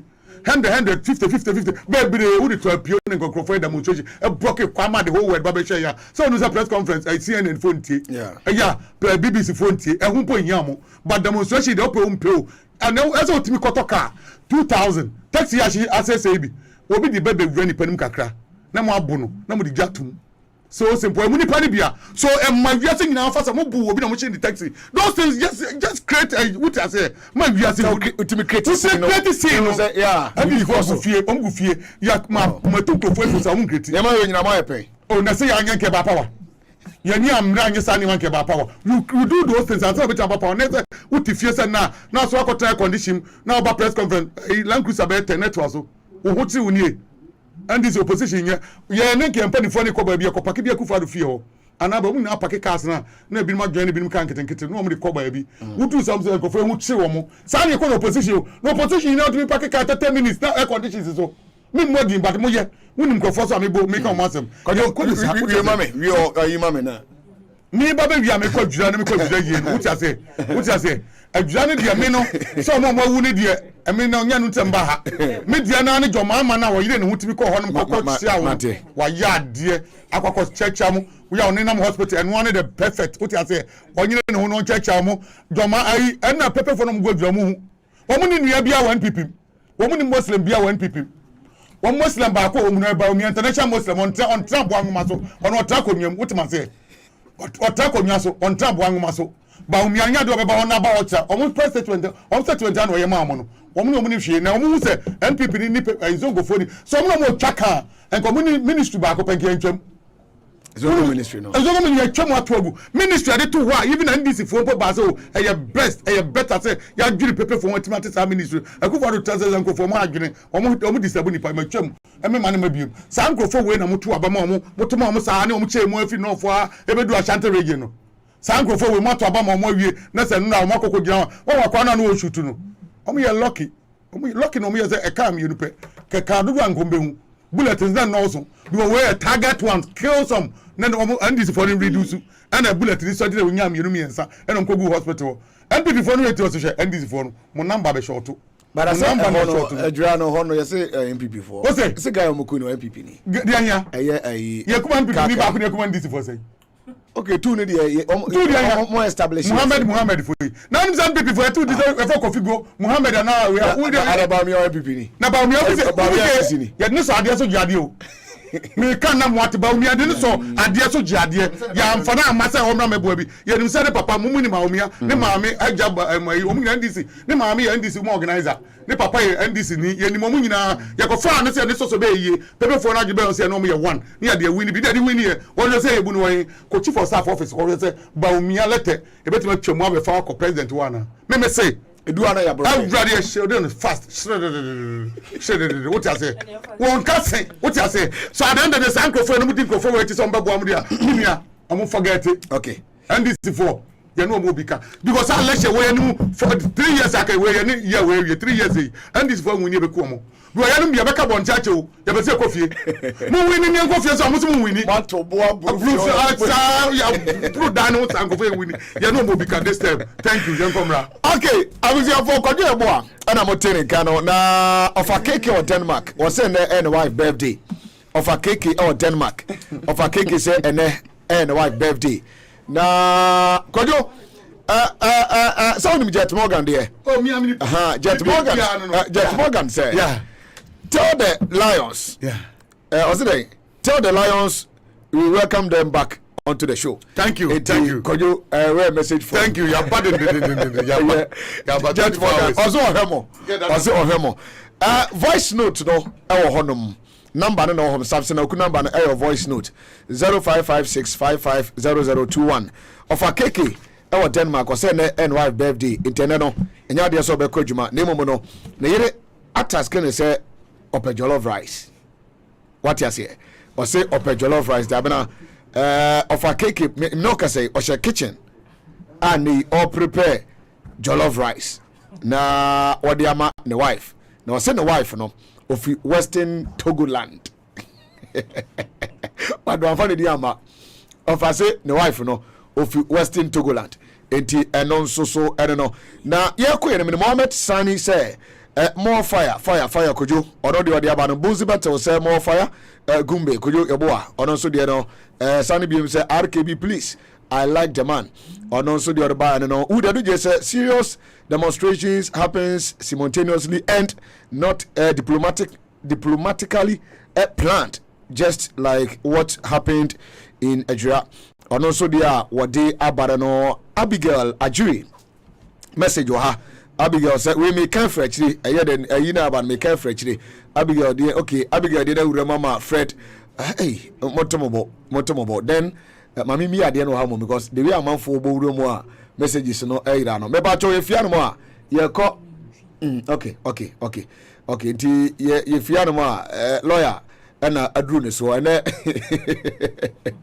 I say you know it we be bo mu a no ko kire ho na wasan atwamuri aba enti eno so dollar eram fia wo hanom dollar so say o ka mo nyina would do je say obi an share program no alasan so say o chiache obi a hanom o share and good luck thank you Emmanuel Tete so say o mai nyina ha eno so Chris Kujoji enso say o mai nyina good day Chris Yachia Wood enso so hanom wood the messages yakin Cambry Robert Kofi say a very good afternoon to RKB Nyankopon ne portion enti ono so dia odi aba no onamo di Martins enso so say welcome back pampaso di pampaso wa kwasa aba biem na Alexander Lai say good job wood the osrepa nya sem ketwa enti eno so no na wood say organizing the boys na metonyo mo ya no moba ebe you know organize o maba platform le so na wood guys organizing the boys na ayi so ka ho Abdurrahman enso so ka ho ni kwate Vanderpool e wo ko ono so ehwe programming live ni kwate Vanderpool ono so ehwe achiayen ene awie Charles Asati enso so say greetings from Omanjo send the one kran ya enti ono so de no Amina Ishmael hanom ono so echa Gordon say Nyankopon hire adwuma pa ye really good nyame adom bibia nyambe hwen but was say this MPP government there womo arrogant and almost say scammers enti na the computers ni kita omo laptops and omo na mo a omo na je microphone ni ma firi omo nchai Jack Jingles say ono so no ochiae more fire ono de odi aba no Frank K Eninfol enso say ochiae odanyame ase say yaba na yebeto show ne so Azemeti Tamaklu Joy enso so ochiae na awie yi Selasi Gabieno enso so my best wishes Selasi yada sepa Abdurrahman say present say na je say ono so abanto na or target who they do unzo mienu e come home platform this wa na the papa na Abdurrahman Abaze RKB Mr. Menka cadet asemo hanum senior police officer the retired police officer na bantin me family post kakra me di school as cadet air commander me fanche bottom enti police ni kasa minyedi mate boss ministry America enti ministry enozo meka enti ɛno nso so ɛno no okay my home message to be happy bantus ɛsɛ ɔkyea yɛn na ɔhwɛ the insecurity a ɛwɔ ɔman wei mu a odwene ho a kyerɛ sɛ ɔnya deɛ sɛ ɔte ase yie ɛnɛ yi obi pia na kyerɛ sɛ nipa no bɛsan return back to efie no ɛno nso akɔ asɛm foforɔ wokasa a ɛne yɛba aba bɛbɔ na wei the dark days ɛwɔ Ghana nti the youth no was a youth president was whatever no yɛn nyinaa yɛn ka mom na yɛn nye ɔman ni nso na yɛn fix the country anyɛ saa party a nkyirima no ɛna yɛ ha ɔmo daakye ni kwate Van der Poel sɛ wate sɛ yɛ kenkan release bi wɔ ha from the Peace Council ɔsɛ na da bɛn nkrɔfo yi sɛn nya ɔmo ne back sɛ bibi asi eti yɛ ba bɛ kasa fa ho mon kama no mpaado na we ɛyɛ deɛ ni kwate Van der Poel sɛ mon kama no mpaado na munye dede nsungu ya somsan sɛ inuma dwumabɔne a madi efiti 2017 ɛbɛpem sabre enti ɔno nso so ɛde ya ɔde aba no messages ne dɔso enti ɛbɛkɔ na afensu no judgment debt 170 abronya bɛ sɛ million ɛno nso sɛm kwadwo osakam ya ba ko kem me de make check Ghana fo nyina so bia nhwɛ ne wo yi because they say obi ebenya obi ebekun obi ebenya obi ebekun etu na ma no ahwɛ ho yi obi adu say see ameba soldier for the car be 30 omu fi aboso kan kwa ne agogoloshi wono na wo hwe nkrofo no mi bom nye soldier for yes o ma tututu obi ho na me say traffic light wo na me hie you hie massa wa hwe betonguram soldier for we do to for soldier for anya previous one bi what you say and then 4 days makopa ke car wo fie me fie o buache me see akode me kodidi less than 10 minutes me saba me buy me car glass in obi apai no. Wow. Obi the boy bo glass na pie side no. Nya back ni say side say no. Obo the boy bagum ama boarding na guade. What you say? Because ko joy boy car na be pakisi ho. Me ha me sa ha me. It will change. What you say? At time where the person simple. And I'm say be am more than that. What you say? It will more bono me Ghana ni bia on bia hwe hu na Peace Council for say dey. Peace Council for the we are can Kaza chapter 32 verse 6 first line mama. Okay. Yeah, one can first line mama. What you say? Sanko for we no. One say nyom den. Shall any pani abro kremo. Sanko we to ye meti so bia ni ba bia obi ani ye nyina obi abo no obi acha no so. Me say me na make say na no na me ye na baduko be frame no ko jona say time so. And I'm so for my sorry for now. Because they say mu nyina me hu do head aka no crack me. One more me join me president me koi president mu ne wo me to ye asofo nyina nka no kre magai one on one for me ban ba di mu achi mo so me sheda hu ye koku one on one me hu ye tie den ma saba so ntim sorry me we na me ho no ko hye kakra me to me na ma traffic level mo kire mo no na me dia mo ene ye better than say me de be to be hye na ukra Rolls Royce na say we me nya sa de ne biom eno na make sense say de sankrofo asofo foreign krofo we mu ncho mo mo me enko ni ba Ghana ni bia nhwe no ye obi anya obi bekum obi okay let's show hu ye obi ben wa hu ye so kwajo ebo me chwe me tempo na okay me tan na what you say mate kwajo abesan back ban wo ha na face na ye justice yeboa enso a Eugenia Peggy Abrado du say o maya kwaba e de aba show ne so party kubashika enso so e wo hanom na mo fa messages in my voice note no ho no by 5 no ya start ebo etimu kana mo chene so yebeko na judgment debt ye di hu komo somewhere last week but any lawyer wa ha enkomo ye di ye no we dey one on one we kwaku one on one show no one on one na lawyer banti lawyer yen hwe eye 170 million US dollars ye di hu komo dada na me gidi is oba ye na okita document bi ti me boss na say ene de mfi ha obetimi am my background kakra because it be for the very first time obi atese ye kwakwa tua sika oni ma bi sika ni free asemoba arbitration say na amudi contractual agreement say na mo faso supervise termination clause so say bi wom say bi a obi be execute e fane contract na the contract sum no mo betu akenka Bible no ama me na Isaiah chapter 32 verse 6 first line no ye beba ka homa Peace Council for no ye beba you know me but ye for no twen ye beba kojo ye beba say kojo no ko obesan ba second round because ye odwuma bi e beye ti ye pese lawyer wie a na che say eno ti lawyer yeah contract agreement na ade suan de kakra you see Mammy can say. Young Koyamra, you know, sir, at the end of the judgment debt ever. In Trim, you know, be your TNT. Because I will do it if you do what chances of your judgment that about the judgment that about. The end of the bar. Then the mamma will be who crowd to free and I would say, and I saw her. At the end of the month will be at a well dinner court, and maybe we ask a secret judgment debt. Then I decided about. Now, before I met him, I want to say judgment debt was about it. Moving in different countries. And they create you about. I'm trying to remember. My teacher said 15 million, be 17 million. Kumasi Denny, Kumasi High Court in Denny. 1 second. And we 15 point something. Yeah, 15,304,714. And near recovery, no, and watching general damages in 500,000 Ghana cedis plus cost of 100,000, 15 million. Other ones come. Yeah, this is the ruling. Okay, I have it. Okay. So now, young Queen, that one that will be brother. Excavators, what my assure me, they will all go to court. If they win, government is going to pay. Whether we like it or not. Of course. You don't fight an illegality with illegality. What you saying? It's an officer they are making. Yeah. Me bo chrono ni ya de bone. Yeah. Enya ade ya bone fan fight me bone no. Okay. It is simple. Now, when can a contract be terminated? Question. Minimum me enu akọ contract. Say Obama me phone. Bosumi bia. And kwan ban so dey na be see answer na contract na yetumi atwam. Okay. The big message say if the contract there is fraud or misrepresentation, that's be a mistake it can be terminated. Okay.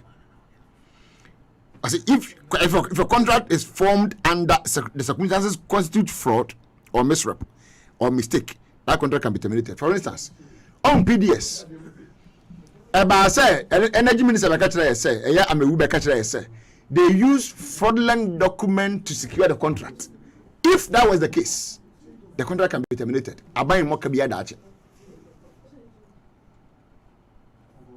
So a contract can be terminated based on fraud, based on misrepresentation, based on mistake. It can be terminated. Number 2, a contract can be terminated based on illegality. And we are saying where the subject of the contract becomes illegal because a law has been passed after the contract. Also, for instance, Yanvan is a PDSD. Now, you sign a contract, you na contract next never be able to say. A buy beer overton or the Ghana Jaffa DB private company Bibiano, that company cannot operate. Even though you are the Maunra, and then never be able to say. Wouldn't me and for Ghana Jaffa DB my company, operator, my company in your public company, not private company. So, your operations cannot come into force because of say so what you say?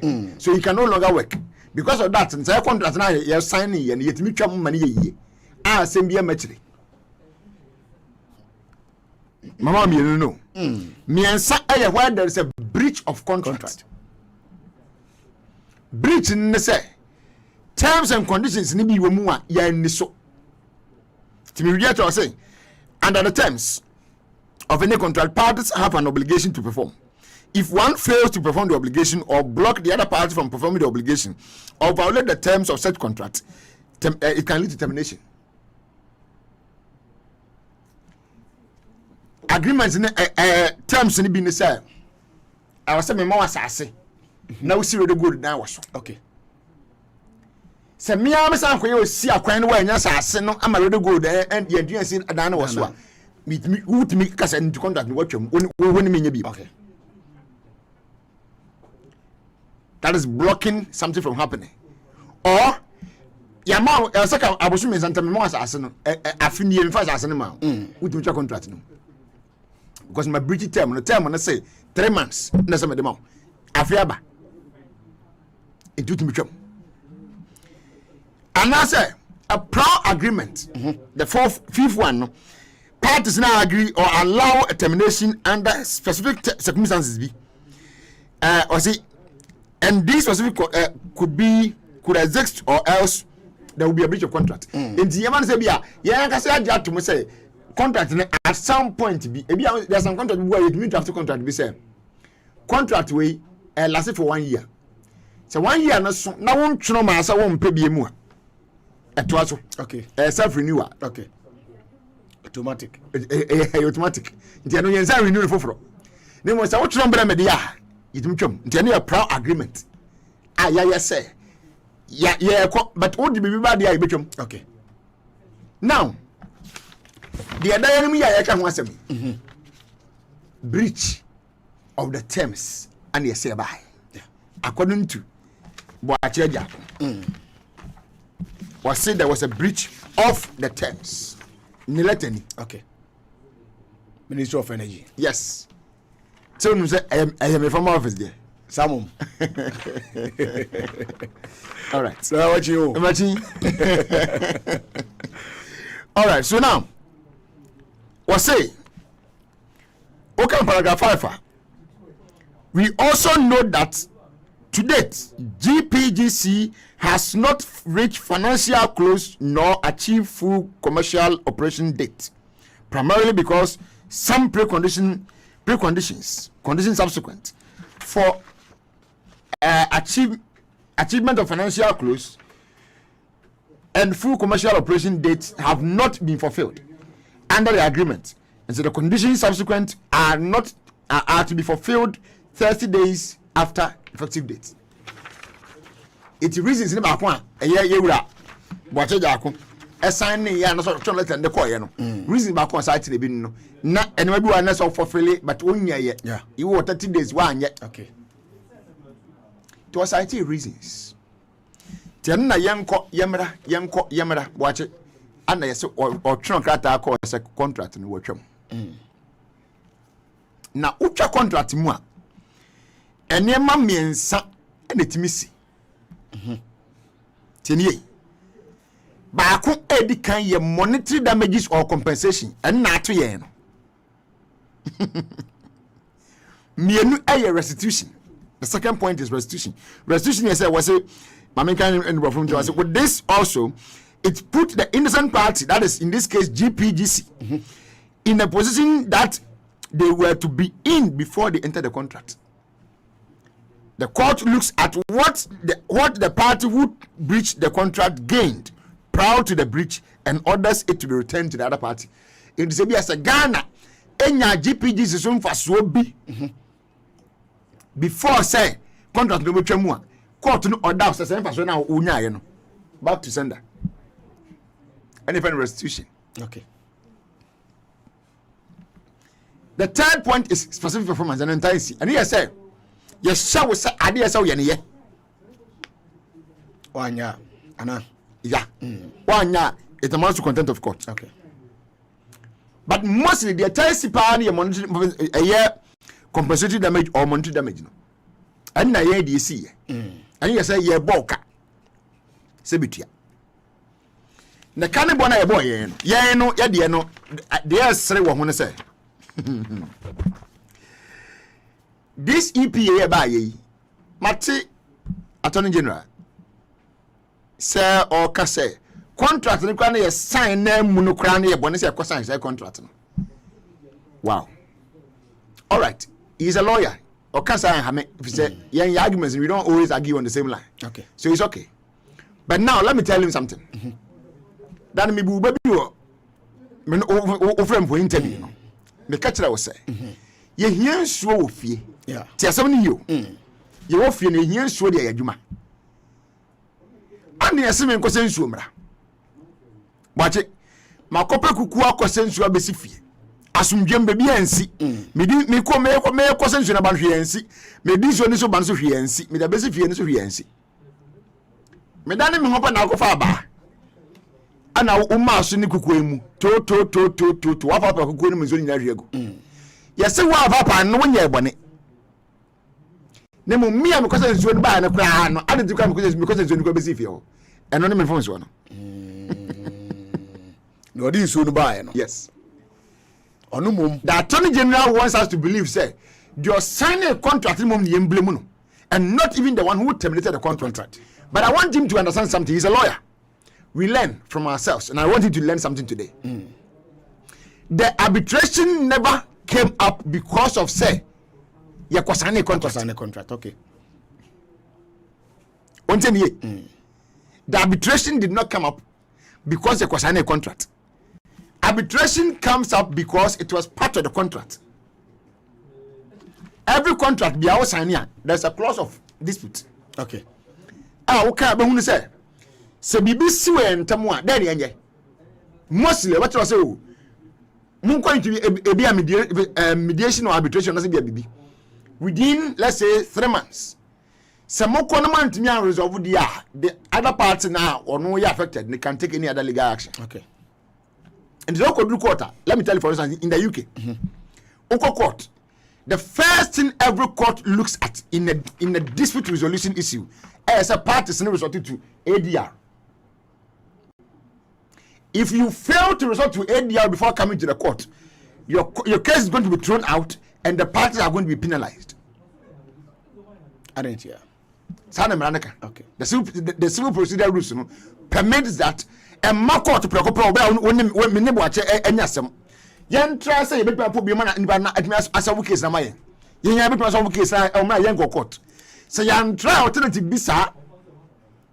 Ama be a failure in the court. Na ye sorry ya na say am ye be gina ho a court be bo menu nyina aka.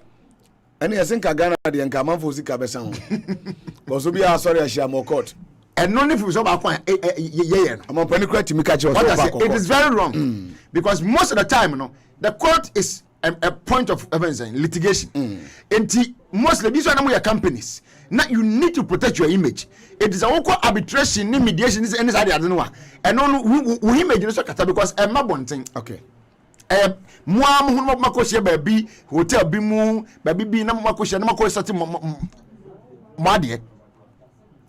Ni ajatu okay dey we na from so okay nti we dey patayen okay patayen mo dey say meji na me ni aka bia beduru 60 nti ase ayaduma obi ad nasem ko South Asia.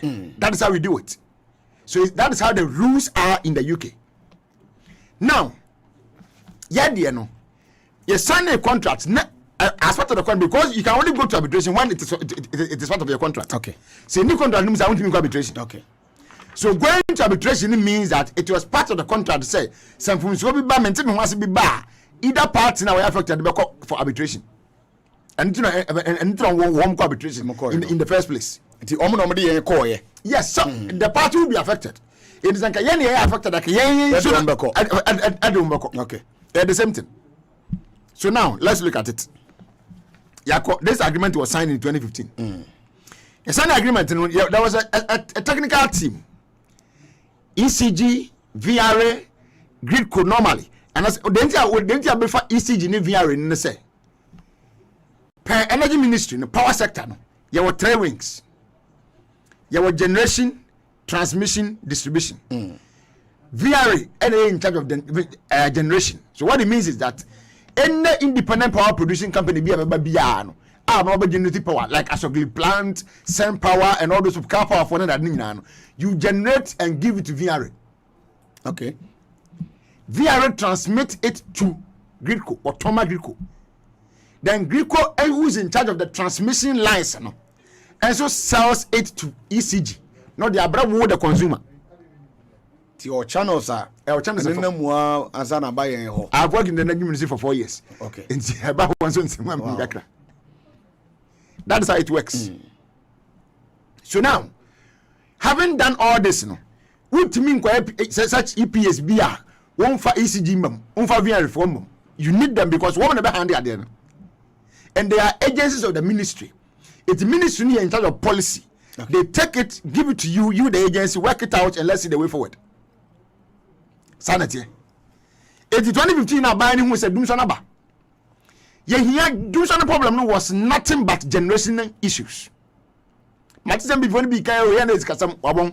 Obi o can be abon one time. It's as simple as that.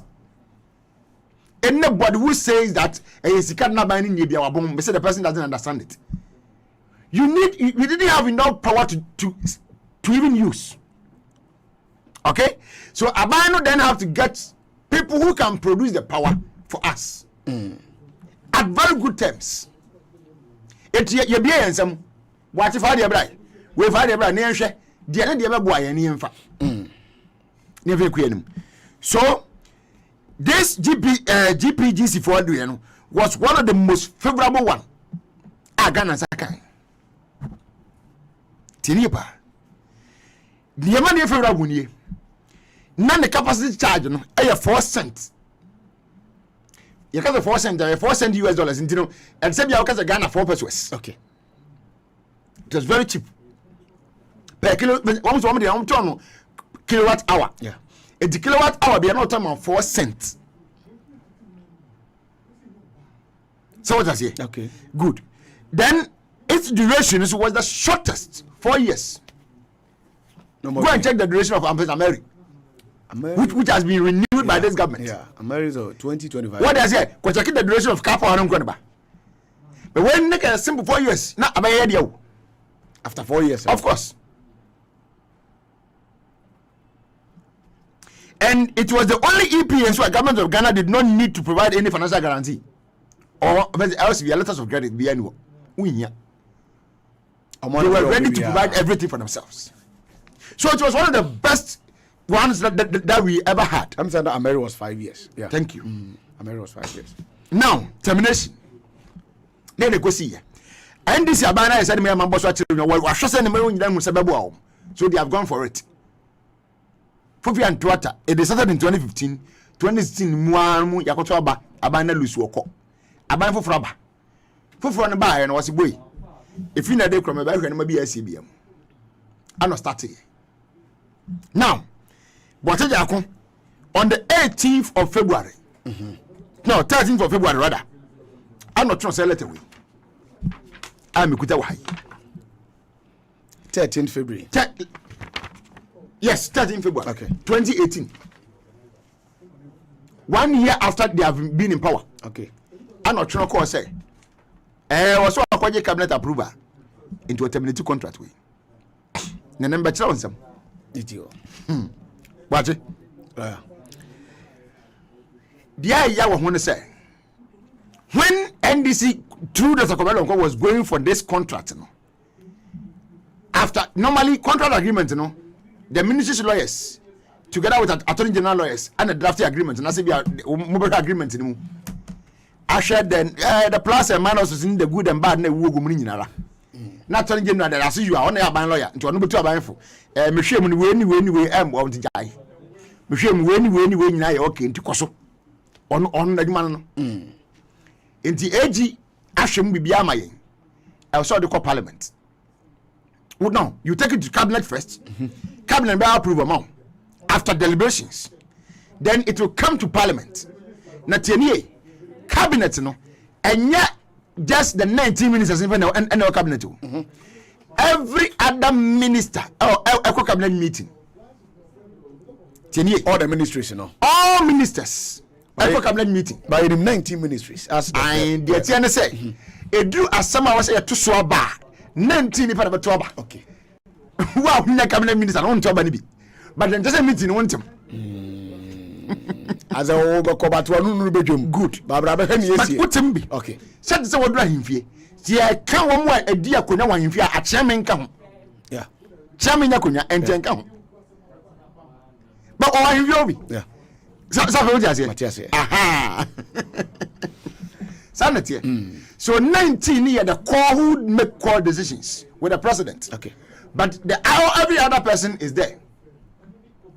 Including party chairman, party secretaries. The national secretary. Emma cabinet meeting being a regional ministers. Okay. Asa. But say be a minister of works, an employment minister, education minister, and one minister, everybody comes there. So now, cabinet approve about parliament is one so approve. Then it moved on for say you grant amount. And when you say Parliament to approve, it means both the MPP side and the NDC side all accepted the terms and conditions. So, what is your problem again? But when you were terminating it, you forgot that your number in the sum of but when he wanted to terminate, he rather went for cabinet approval, excluded parliamentary approval, and terminated it. One fact parliamentary approval and come was so at the cabinet approval and to a terminated contract. Anna and Kofuenzo Antiomasi. What the reason for termination was based on the advice of one more can say about excess power. But you see, AG advice now on the man on 28th of August 2017 was say it was on the grounds of non-performance of certain condition precedents and subsequent by GPGC. Conditions subsequent any precedent they been said. One was see GPGC for the failure of their part to secure license from Energy Commission to sell. So we generate in Canada, you will sell it. Yeah. But we have license to be able to sell it to government. Another to the national grid. Okay. We into a say they did not get the license to sell from Energy Commission, which is a regulator. Also MP and the regulatory filling stations. Yeah. But Energy Commission is on regulatory that power sector no to energy ministry. Yes, yeah. Energy Ministry is one of the ministry of one of the biggest sector agencies. Or more than 17 events, or about 18 or 19 sector agencies. Wow. We're the biggest in all other ministries. It's the Horiano was in other ministries. Yeah. That is the reason. Energy. But now, all the above reasons, were settled by the arbitration court, say they were baseless. You don't have arbitration court decision. Okay. Paragraph 497 was say reasons me say am about the actually failure to secure site for construction permit, site and construction permit, any failure to achieve financial closure no enyina na minister and site won net no a baseless. But you see the secret behind arbitration ne say menu me ne arbitration bo ache wo kope wo no verse arbitrator e de ne ba na me so ma fa me de ne afa independent ba ko aka ho na emiensa arbitrator ne hwan ya like judges. Okay. That is why we don't call them judges anyway, but they are called the arbitrators. Okay. It's one when a trust dia 7 months. Wo ba wo do de ba. Wo ko pa de open as now na ba. Okay. Na me so ma ko fa bi. Na me de ba. Na ya pa independent one ba ko ka na emiensa. Na wo mo ba trust 7 so be dia mayen. Okay. Now, now was it the tribunal further noted that GPGC had obtained building permit from the District Assembly. Pom Katamasi District Assembly. That is about na due diligence. Because we are ya. Eba na say na wo site say wan kwaje building and construction permit ntina wo terminate no. Womra wo district. Agrante because obaji a omaji free Ministry of Energy. Okay. Say permit na wo so nkwaje na. Omaji free Ministry of Energy. Obaji free the ni locality no wo mu no. And that's what the machine equals in. A whole assembly say MCO say whatever no say metropolitan municipal no.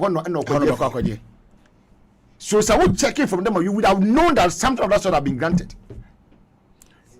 But you failed to check.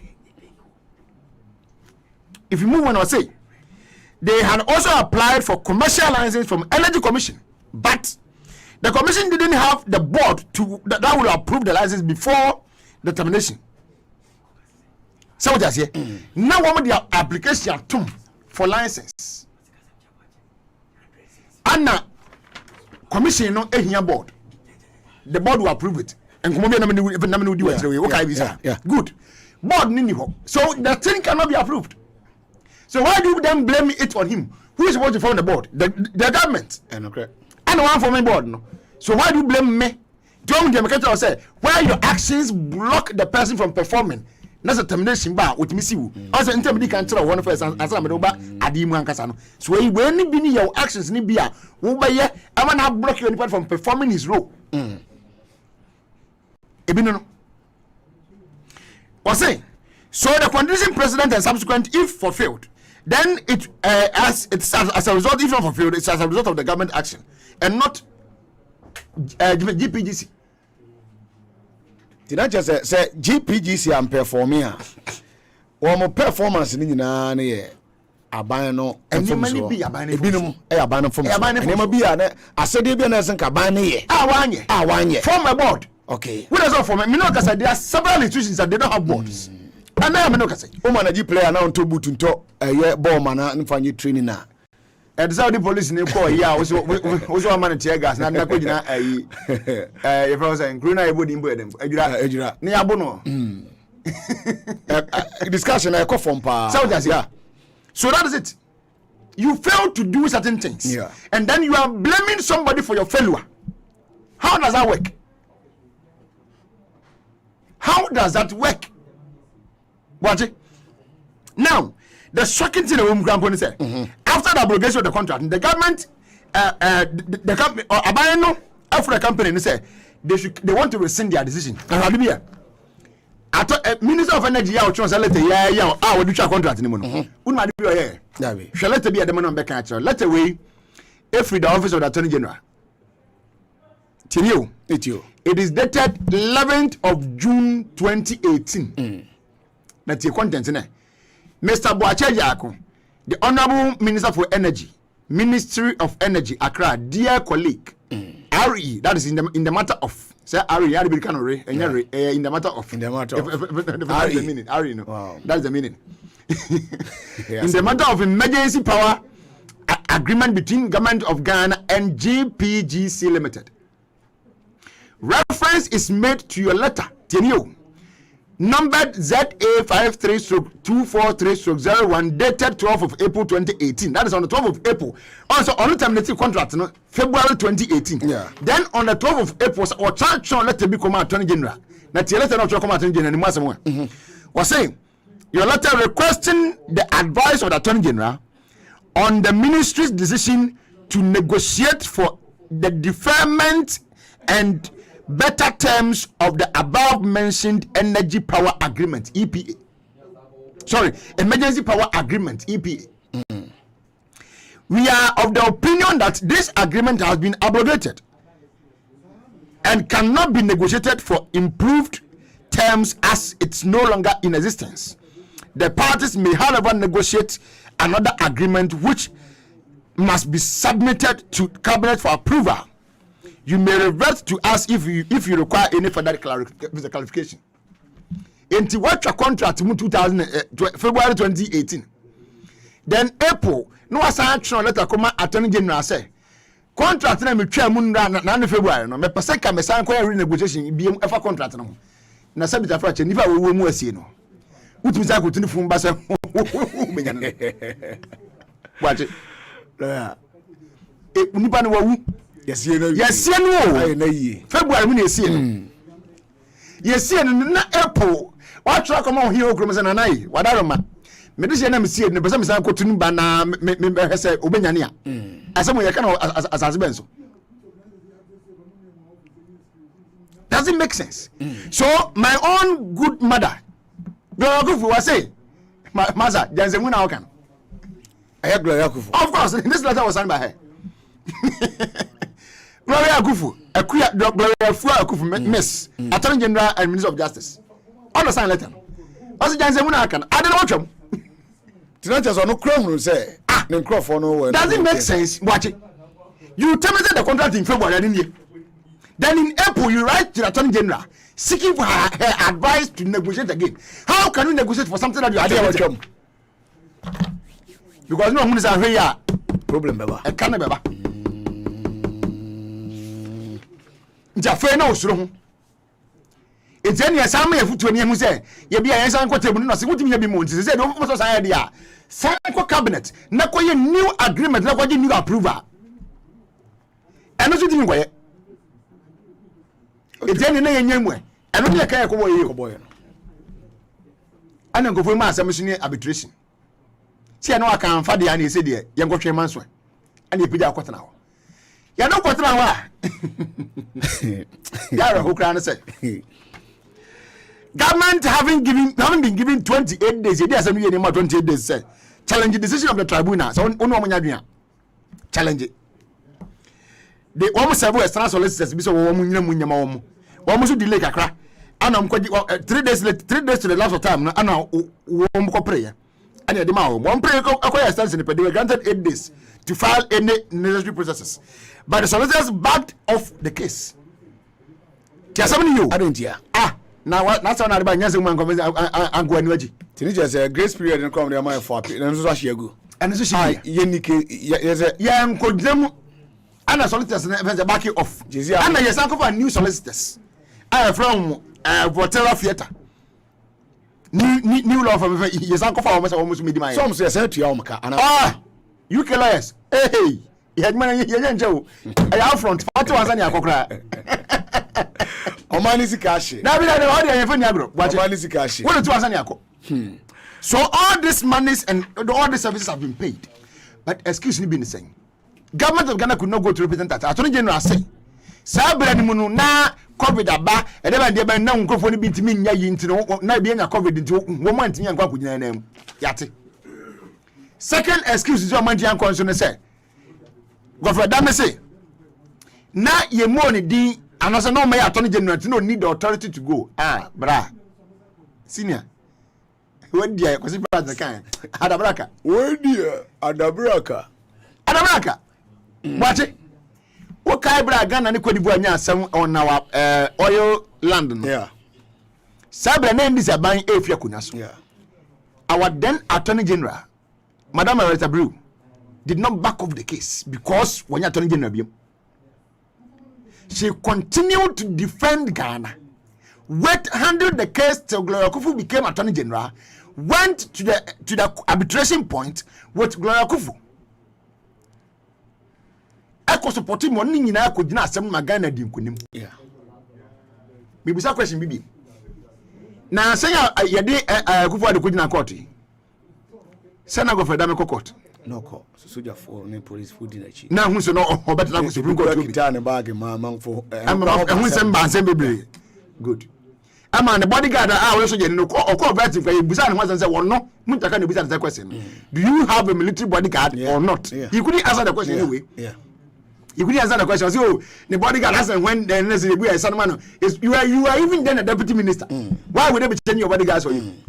You are just a deputy minister. Yeah. Deputy guard they won't need anymore. It is your boss who assigned a role to you. Yeah. So your minister can even decide not to give you a job. Okay. You are given appointment by the president, but you are given a job by your minister. Oh yeah, time no. 5 abo. Menu eti ewa you be another time. Say 1 hour krana. Because we have to continue with this document. Ewa pa. We have to continue with this document. Na obusa hu say. Obusa hu say. What has happened? The only thing that has happened is negligence on the part of government. And let me tell you something, because some way already but that interview me say. Lawyers, we are not immune from suing. My clients can sue me for my negligence. Tienye. Me ma be foul. The client has the right to sue me for negligence. It's in our code of ethics. Every bar, me member of Nigerian bar, I'm a member of about 4 different bars, and it is I cut across. You can't tell. But you find it in all of them. Your client can sue you for negligence. And then you say, Yatina, say, and represent your court because that coronavirus. Now, say, Ghana border, say, be in the 1st September. Yeah. Air border, you be in the 1st September. On the tomb. Oh, 1 or 2. Now, tomorrow, they don't be What you say? Say that for and know them remedy someone. No me person ka me nu wie. Na ka me nu wie a. Na ko je kira mo. Mi jam. So we from turn cha radio. Hello production say no. O de your phone room kakra because you know. Jam bra. Wasi went me enko. Watch it. Na nimpo nya yawo. Ya be no dia me wo achi. Anu ko nya me ya. You had a time to sit at the Supreme Court for presidential election petition. But you couldn't get the time as the time now presidential election petition. Now we are Attorney General. At that moment, there was no deputy minister, there was no minister. But you were going to court with soldier following you up and down. Yes. Yeah. As what?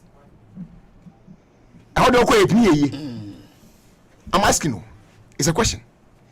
How do you call it? It was right for you to be there. Well, you are a lawyer. I mean, lawyer, we are officers of the court, so you can be there. As solicitors, we are officers of the court, so go to the court. And you're okay. It's our own home.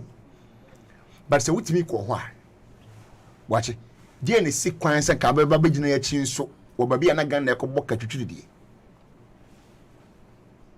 And we must have arbitration court in the cafe. Excuse me, the man. Was said it is.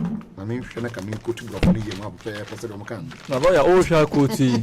So, I'm going to me free Ghana and Qua. Omunia lawyer, BL UK, man, represent Ghana. They had two different set of law firms that they contracted. And woman who said, I saw they can ask what I said.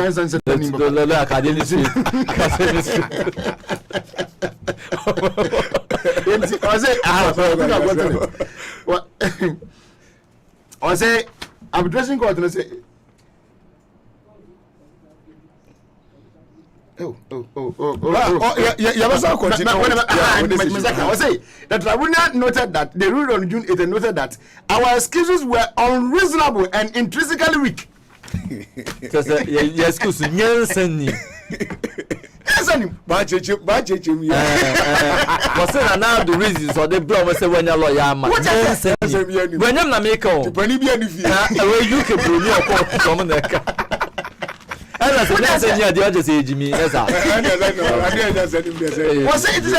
it's unreasonable.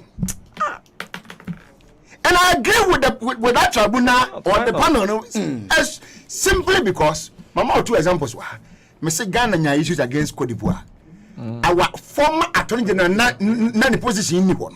What to me now, any other year could not get a name still. As some more position the predecessor neighbor. I'm on in alcohol, quite your introduction. I'm on to take you over. One was a miniature attorney general.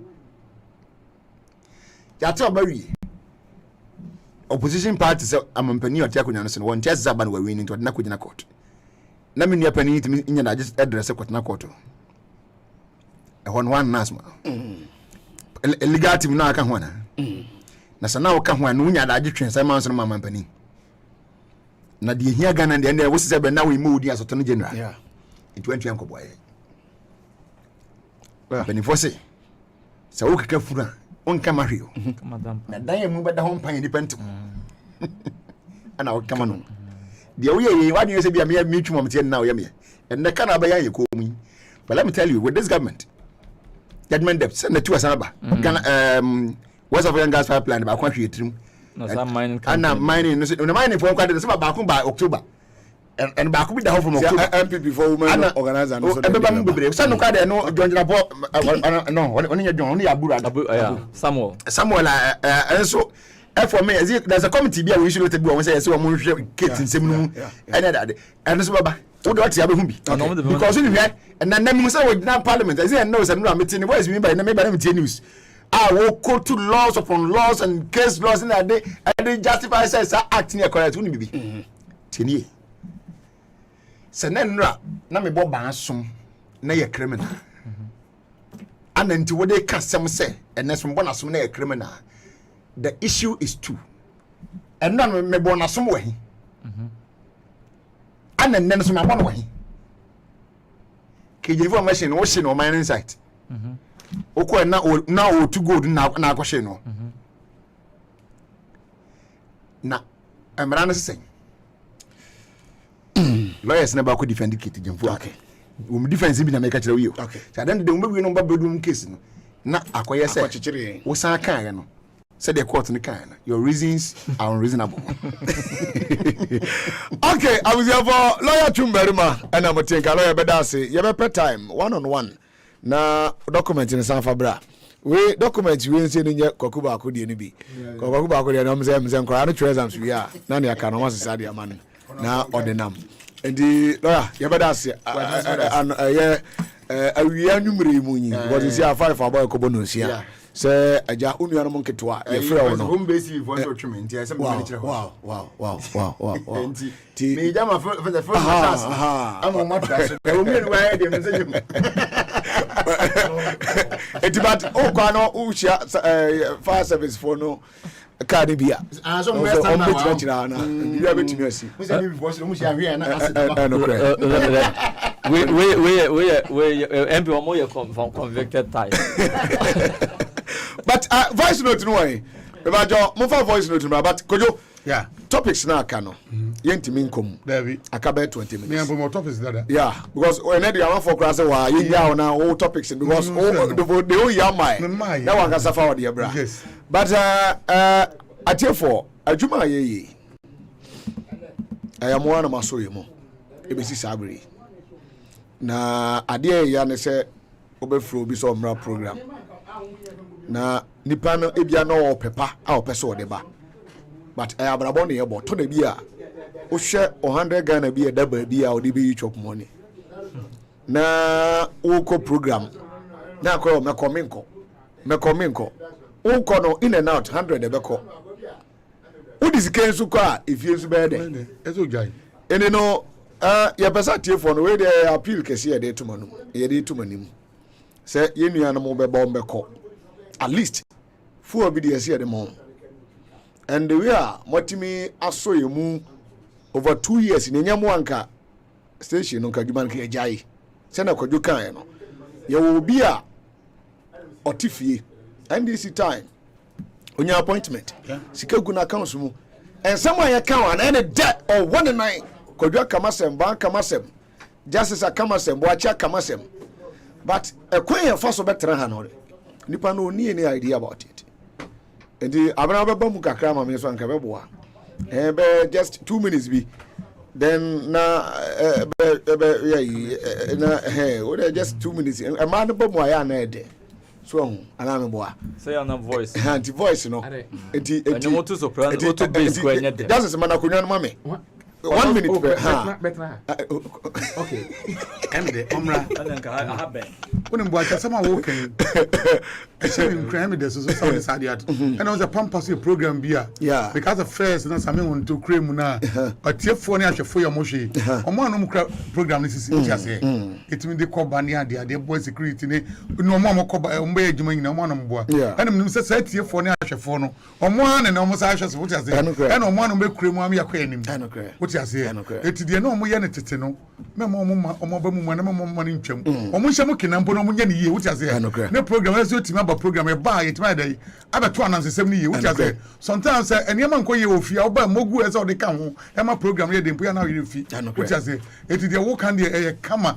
se si aye ye geta ka chema adikoka chema adikoka ba bi obi encha kese so UK no so ba se next week se next ba next week no aba tiase was me kan che o say o frame me se was me kan che o say or that was a program necessary nice good course kama no fi UK ba on small obi no obi aba onu abetu anamo aba show ni so no show ba so show ni sisimu what you say akopem say show yi radio no be saban from papa mu a omo Ghana obi abeti sponsorship beba oba be boy show na ma show na kona ni what you say because me chairman ba bia obi ancha kase the media chairman say wonu se amfa ne man to che chairman diko kan performance previous one no na nya collection me for me gensin what you say but this one meet my catch say the whole Ghana chairman for mo bo modern e won DC mu no die we perfect we number 1 matisi yesi obi person contest na me no ka say ni pakro ni pon nam chief imam fee the me ko ba my da na se me ani mo go nam chief imam fee chief imam on trouble what you say the chairman da bra na be so program sisi ne program ntimi nko to de wo kan no say we are chairman one obi ero betu this election be ko the bonus the chairman ye chia wo ba brafie ni nkomo one for near for say sra omo start the ne mama mo ka say next month na bibi no and the program July na first July omo cha say ne ye no mo busi ye what say ne program nko so kama no obi oba program is so obesa ba bi mo ntimi am obi nba ba o chira o chira chisa ye be ba da bi obi abeba bia no feel benze say program this one the program here come oba enye nkwa do tie na bibu nsabeka what am say tie for ye dey pay to money what you say because the kufaru ase o man no we dey uba na dey about trouble we ka kra na also dey ba petrol beto no ye to mu last and ya sa to mu better than what me aba nancy kitwa bi okokonya otimu apake me busa na o se kojo ayi ni kra say yo gearbox asent ma pake what you say like a year the nancy timi nya gearbox car enko tie gearbox le bompo nya di 1000 otimi to bi be na otimi to tie for mu so program system ne program timi nko yi what you say by chamfo ba yi wo fia wonim dia ya wo kwa Accra FM o and wakacha me enko onya na ye kwa Accra ye fi Accra extra Friday me kwa Power FM me fi Power Saturday morning me kwa Hoto FM ni nyina ye djuma yi mu what you say tie for esremo adwuma no de ba ka training we esremo so sisi what you say baba of fe abra donating we yi ni we so be abra ko community no yentie o kakra no the sponsorship no abano Inti die munya mwaka na meka kakra soso. Yeah. Ba me pesa. Pesa mtiti. Okay. Inti ye be koswa ada. Obaso Canberra for Canberra. Ye be koswa ada ye sponsors na ye listeners ni ye viewers na say for their support for all the time. Pampaso is back. Pampaso is Radio Gold's program. And I know that there are lovers of Radio Gold out there who are ready to support us anytime. So far as it's for a good cause. Yeah. Pampaso is back, and we know Pampaso had numerous supporters. Pampaso had a support base. We are just appealing to them to come back. Just as you guys have said, Omuntu member no more kosa, just like that. We need to at least give them full. At least, if nothing at all, we should be able to give them full. Yeah. But full no, and so that is why we are coming back to them, the same people, and appealing that they should continue to support us. Okay. And there is this one thing. Pampaso is known for one thing, outside broadcast. Okay. When there's live program, we pick it live, we go for press conference and all that. I would say that because we need to put things in place. As we sit here, set up na yedebeko abonting akofa live programs and they see press conferences press conference programs what have you set up na yedebeko no we don't have it. Okay. We baby say adding say na mo yeda da adding na meka say we don't have it. Yeah. Niama na laptop camera eri enkraso biom. Or the setup in fact, the whole setup na yediko abonting no na esami hunto personal property. Okay. On one ni sweat and or the toy. Okay. Into all corner yent me can say sami just to because Pampaso dear and I say Radio Gold dear it's just to one and find ejuma. No, he's moved to another place into all corner or the Ninyama Beko. Nobody can hold him to that. Into kakra we would come back to you for help. Na into me set up no. So that we'll be able to go out and pick live shows like press conferences and all that. Yeah. I am sure because I know that they love those things. They'll be expecting say, oh, NDC press conference. Why is Pampaso not speaking it and all that? That's why I want to put that one across. Say this is the problem we are facing at this moment. But I know, say, with their help, we'll be able to put those equipment together. When the time comes, you know, you'll be to me Abram those outside programs. Okay. These are a few things that I would want to say. Okay. We are back. Pampaso is here to stay, and so we'll be looking forward to their support. Enti Pampaso support here. Samson Okula no honum. Ne line na use na no pano no na use for wia. Enti 0556 550021. And also, but quick one, my more voice note back on you. Good morning, my name is Gabriel Kwashi Getriki Babyface. My greetings to everyone. Good Good afternoon. RKB. You're welcome. What a show. My name is Gabriel Kwashi Gatri, as usual. Babyface, aka Babyface. Welcome. I will not talk too much because you've just started this show. In fact, but did you call fire service before? Calling those firemen, I know them. They are firemen. Kojo Yabua, Justice Yabua, Banchamfo. Hey, these three guys, you just try and call fire service. I know you can't even call them. Even if you call them, they will come with taxi. But all the same, you're too careful. Tina Yanti, and I say Yasuye Ding. Ghana for Yasuye Ding. Yasani Kasama Yentiu. But Sebi, we come into say people. Jimmy Fokasama, now your boy Jinisu. Hey, they hail Nanando for promising empty promises. They hail him for making empty promises. But they castigate and insult John Mahama. Okay, Gabriel Fachame, and that time not here because and check, Baba 11 minutes time, no. Kokonsa ebe take you over. Enti ma ye more than PC. Papa na nyame admoch na no. Ebo obi ade. And then just introduction of the show. Enti yanku yanim. Yeah. Good evening, paying for me. Chow bibia ne ba cham for money na ko jo bia. Ya family yaw make us free La Paz. Hey, this year dear, me say nanado the next move the onyanka constitution kwa no. Obesi sa constitution na kwa say see no nkwa one party state ono nkwa na betime bu oman no. Yeah, because the way me hu no Kofi Komsin some o kan no say na omboa. Yesi obi a onimu nso nsem bi o ho a o kan ya men ni chinye. Yeah. Papa we minim se nipa wu nyine no na o jai suman bi na o bre ho ase wonim se enche owo ben o nyamanyama. But o hwe na na Akufo-Addo the way on abrabotia ono nyine no na ono onfa boga nye swan onti obi a case and na hwe the way you kunkum nipa Ghana election ye kum nipa chen election bia wo papa we amame mu o hwe the way ya and then pepe for nkremofo wo kai say Kumasi yekum member bako 7 fadama by election that is ngofobi wo fadama yaro mu nyina yabom che na mo go dem and wo hwe member ene papa we amamu itachimai oh election nipa wu rough na still nipa de nipa wu onye easy bra nipa wu papa nti yanko yanim na memfa the next one che me yana asiru masa babiom na me ka bibi unum say sa boy no this year no that was good evening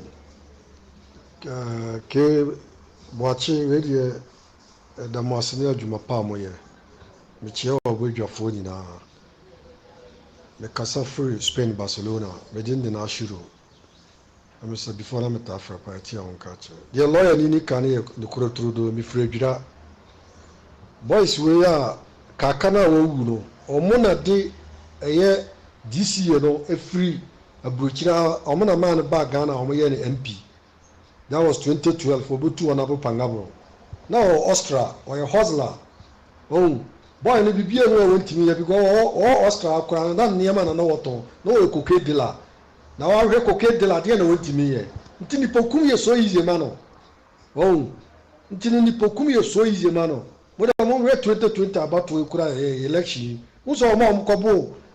I MP no. Omukobo no, Yankopon Kwanko, no so mukuno. Bia so easy man of Betty Maye. Timmy Damasine, my palm, and Yankopon fa boy in a crown swing, and no more canon. That's salam alaikum. Okay, wa alaikum salam. Nti yanko na yanshadi okay. Yeah, ko watch we name me Ernest Boache because of free United States of America, Fredericksburg. Na me end this ni Kukudam. Na the team free and this is MPC or parliament, you know. So much a day, so much a day, a great opportunity to scrutinize these people, interior defense information and others. And they don't even qualify to be ministers of state. So so mo di sumasi jobi o sesi obi nti ase money opportunity to negotiate as a political party. We have a manifesto for 2020. Okay, Brahma Todian, or China me adomo, Yabobia, near Mamano. Hey, I'm saying time on any DSC pa young yadi, Mammy, last one, the uncle. Inti, really good for me, Chiamunina, me patcho, a friend, me Mexican, and the Casafi United Kingdom. Inti, we sure say, NDC for Mugu Parliament, no. Official Omudri, NDC for more from one.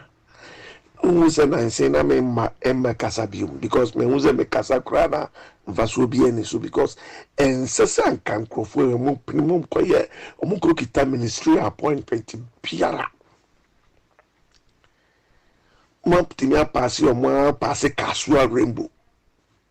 Ah, or by a OTT Bisano. If you was about no car, every premium assembly. No on in as a man passing. A day and a security minister, Uncle Frank Crawford, National Security Minister, Uncle Frank Crawford, Momunko Kunkum Crawford. Almost all of my academics are winning more. They know something about it. Okay, I will try for anyone on Yami at the Mochina, you bring your time, now you pick a course in your kama. Conconsa and the next programmer Eba now a cabe 5 minutes. I was for 1 minute now. Yes, sorry, Yami at my fina. Someone near Massine. Yeah, it was someone near Massine. Kojo, Matisse as a one so among 40 years in Moho. And they wow. And the Kunfi funds as a notice to governments on the 6th next month. Police will be and stop Romo. August and July on the seat. NDC youth April demonstration means or here like us when you win yet. Oh, okay. Or here say 1 in a month for TSC room. Now the Mayo Commander Sugar Factory no. What's on 7 and to more TSC room. Okay. Now police need to be stop war. I told you say none other time as soon. We push Ghana food limit be a wapim.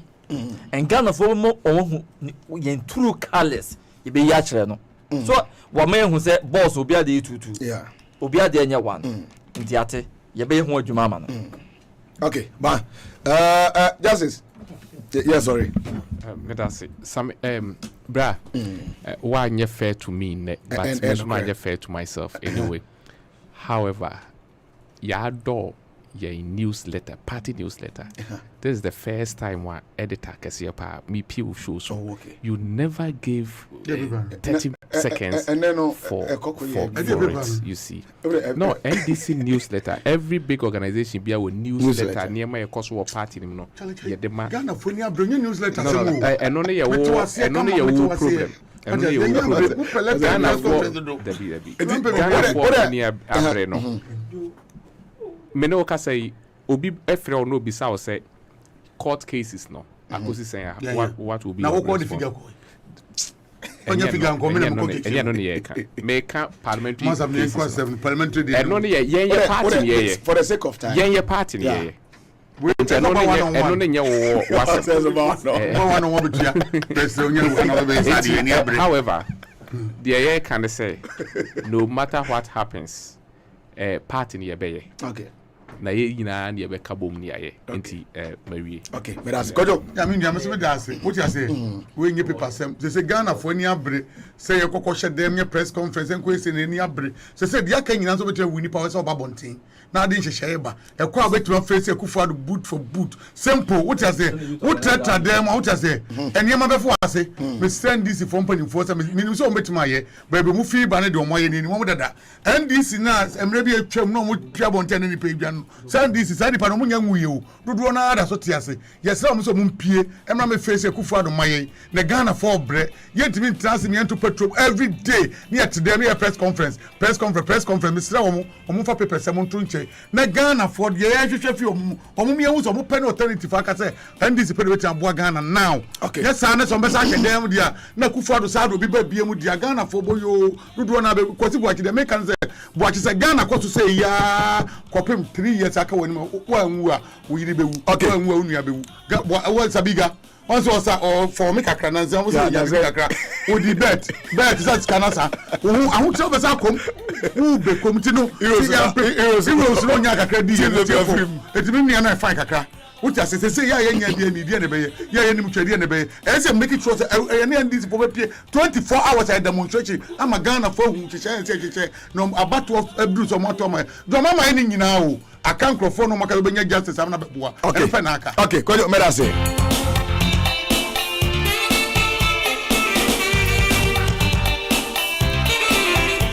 abusia for one demo say mama chia Jet Morgan anti Becky Stone me chia ona nwumre sanso na ye ni brown one Mela ene mommy me chia mo abi Bantus we da do squad ni nyina e di the Ransford Cable ache me na the production team no call ya no mbetabri me si hanom sabiga ne gina chire no Eric Boatin ta chire nya asem ketwa nansi obi mpe twa no sa Sena I know the director don't you oko akra no aba no oko Alaska hono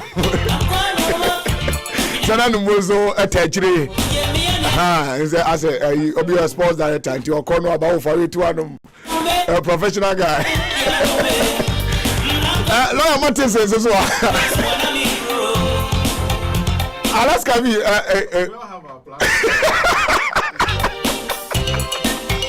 Alaska be so hano kudos to my guests and someone almost my dad here Kojo Yoboa Justice Yoboa Batch and 4 and a lawyer Chumberema once again watching you Konkonsa is next and Oden Krata be ba menim de wabukam 2 white and the blue pen actually menim de mijamo edmashen sa kozi ebehia ochina no otwedi ampo Nyankopon enka mo from the center of the equator. And Ramis would I not gonna yes up with you. And then I Ghana no who and never me and Sana Ghana for GDA.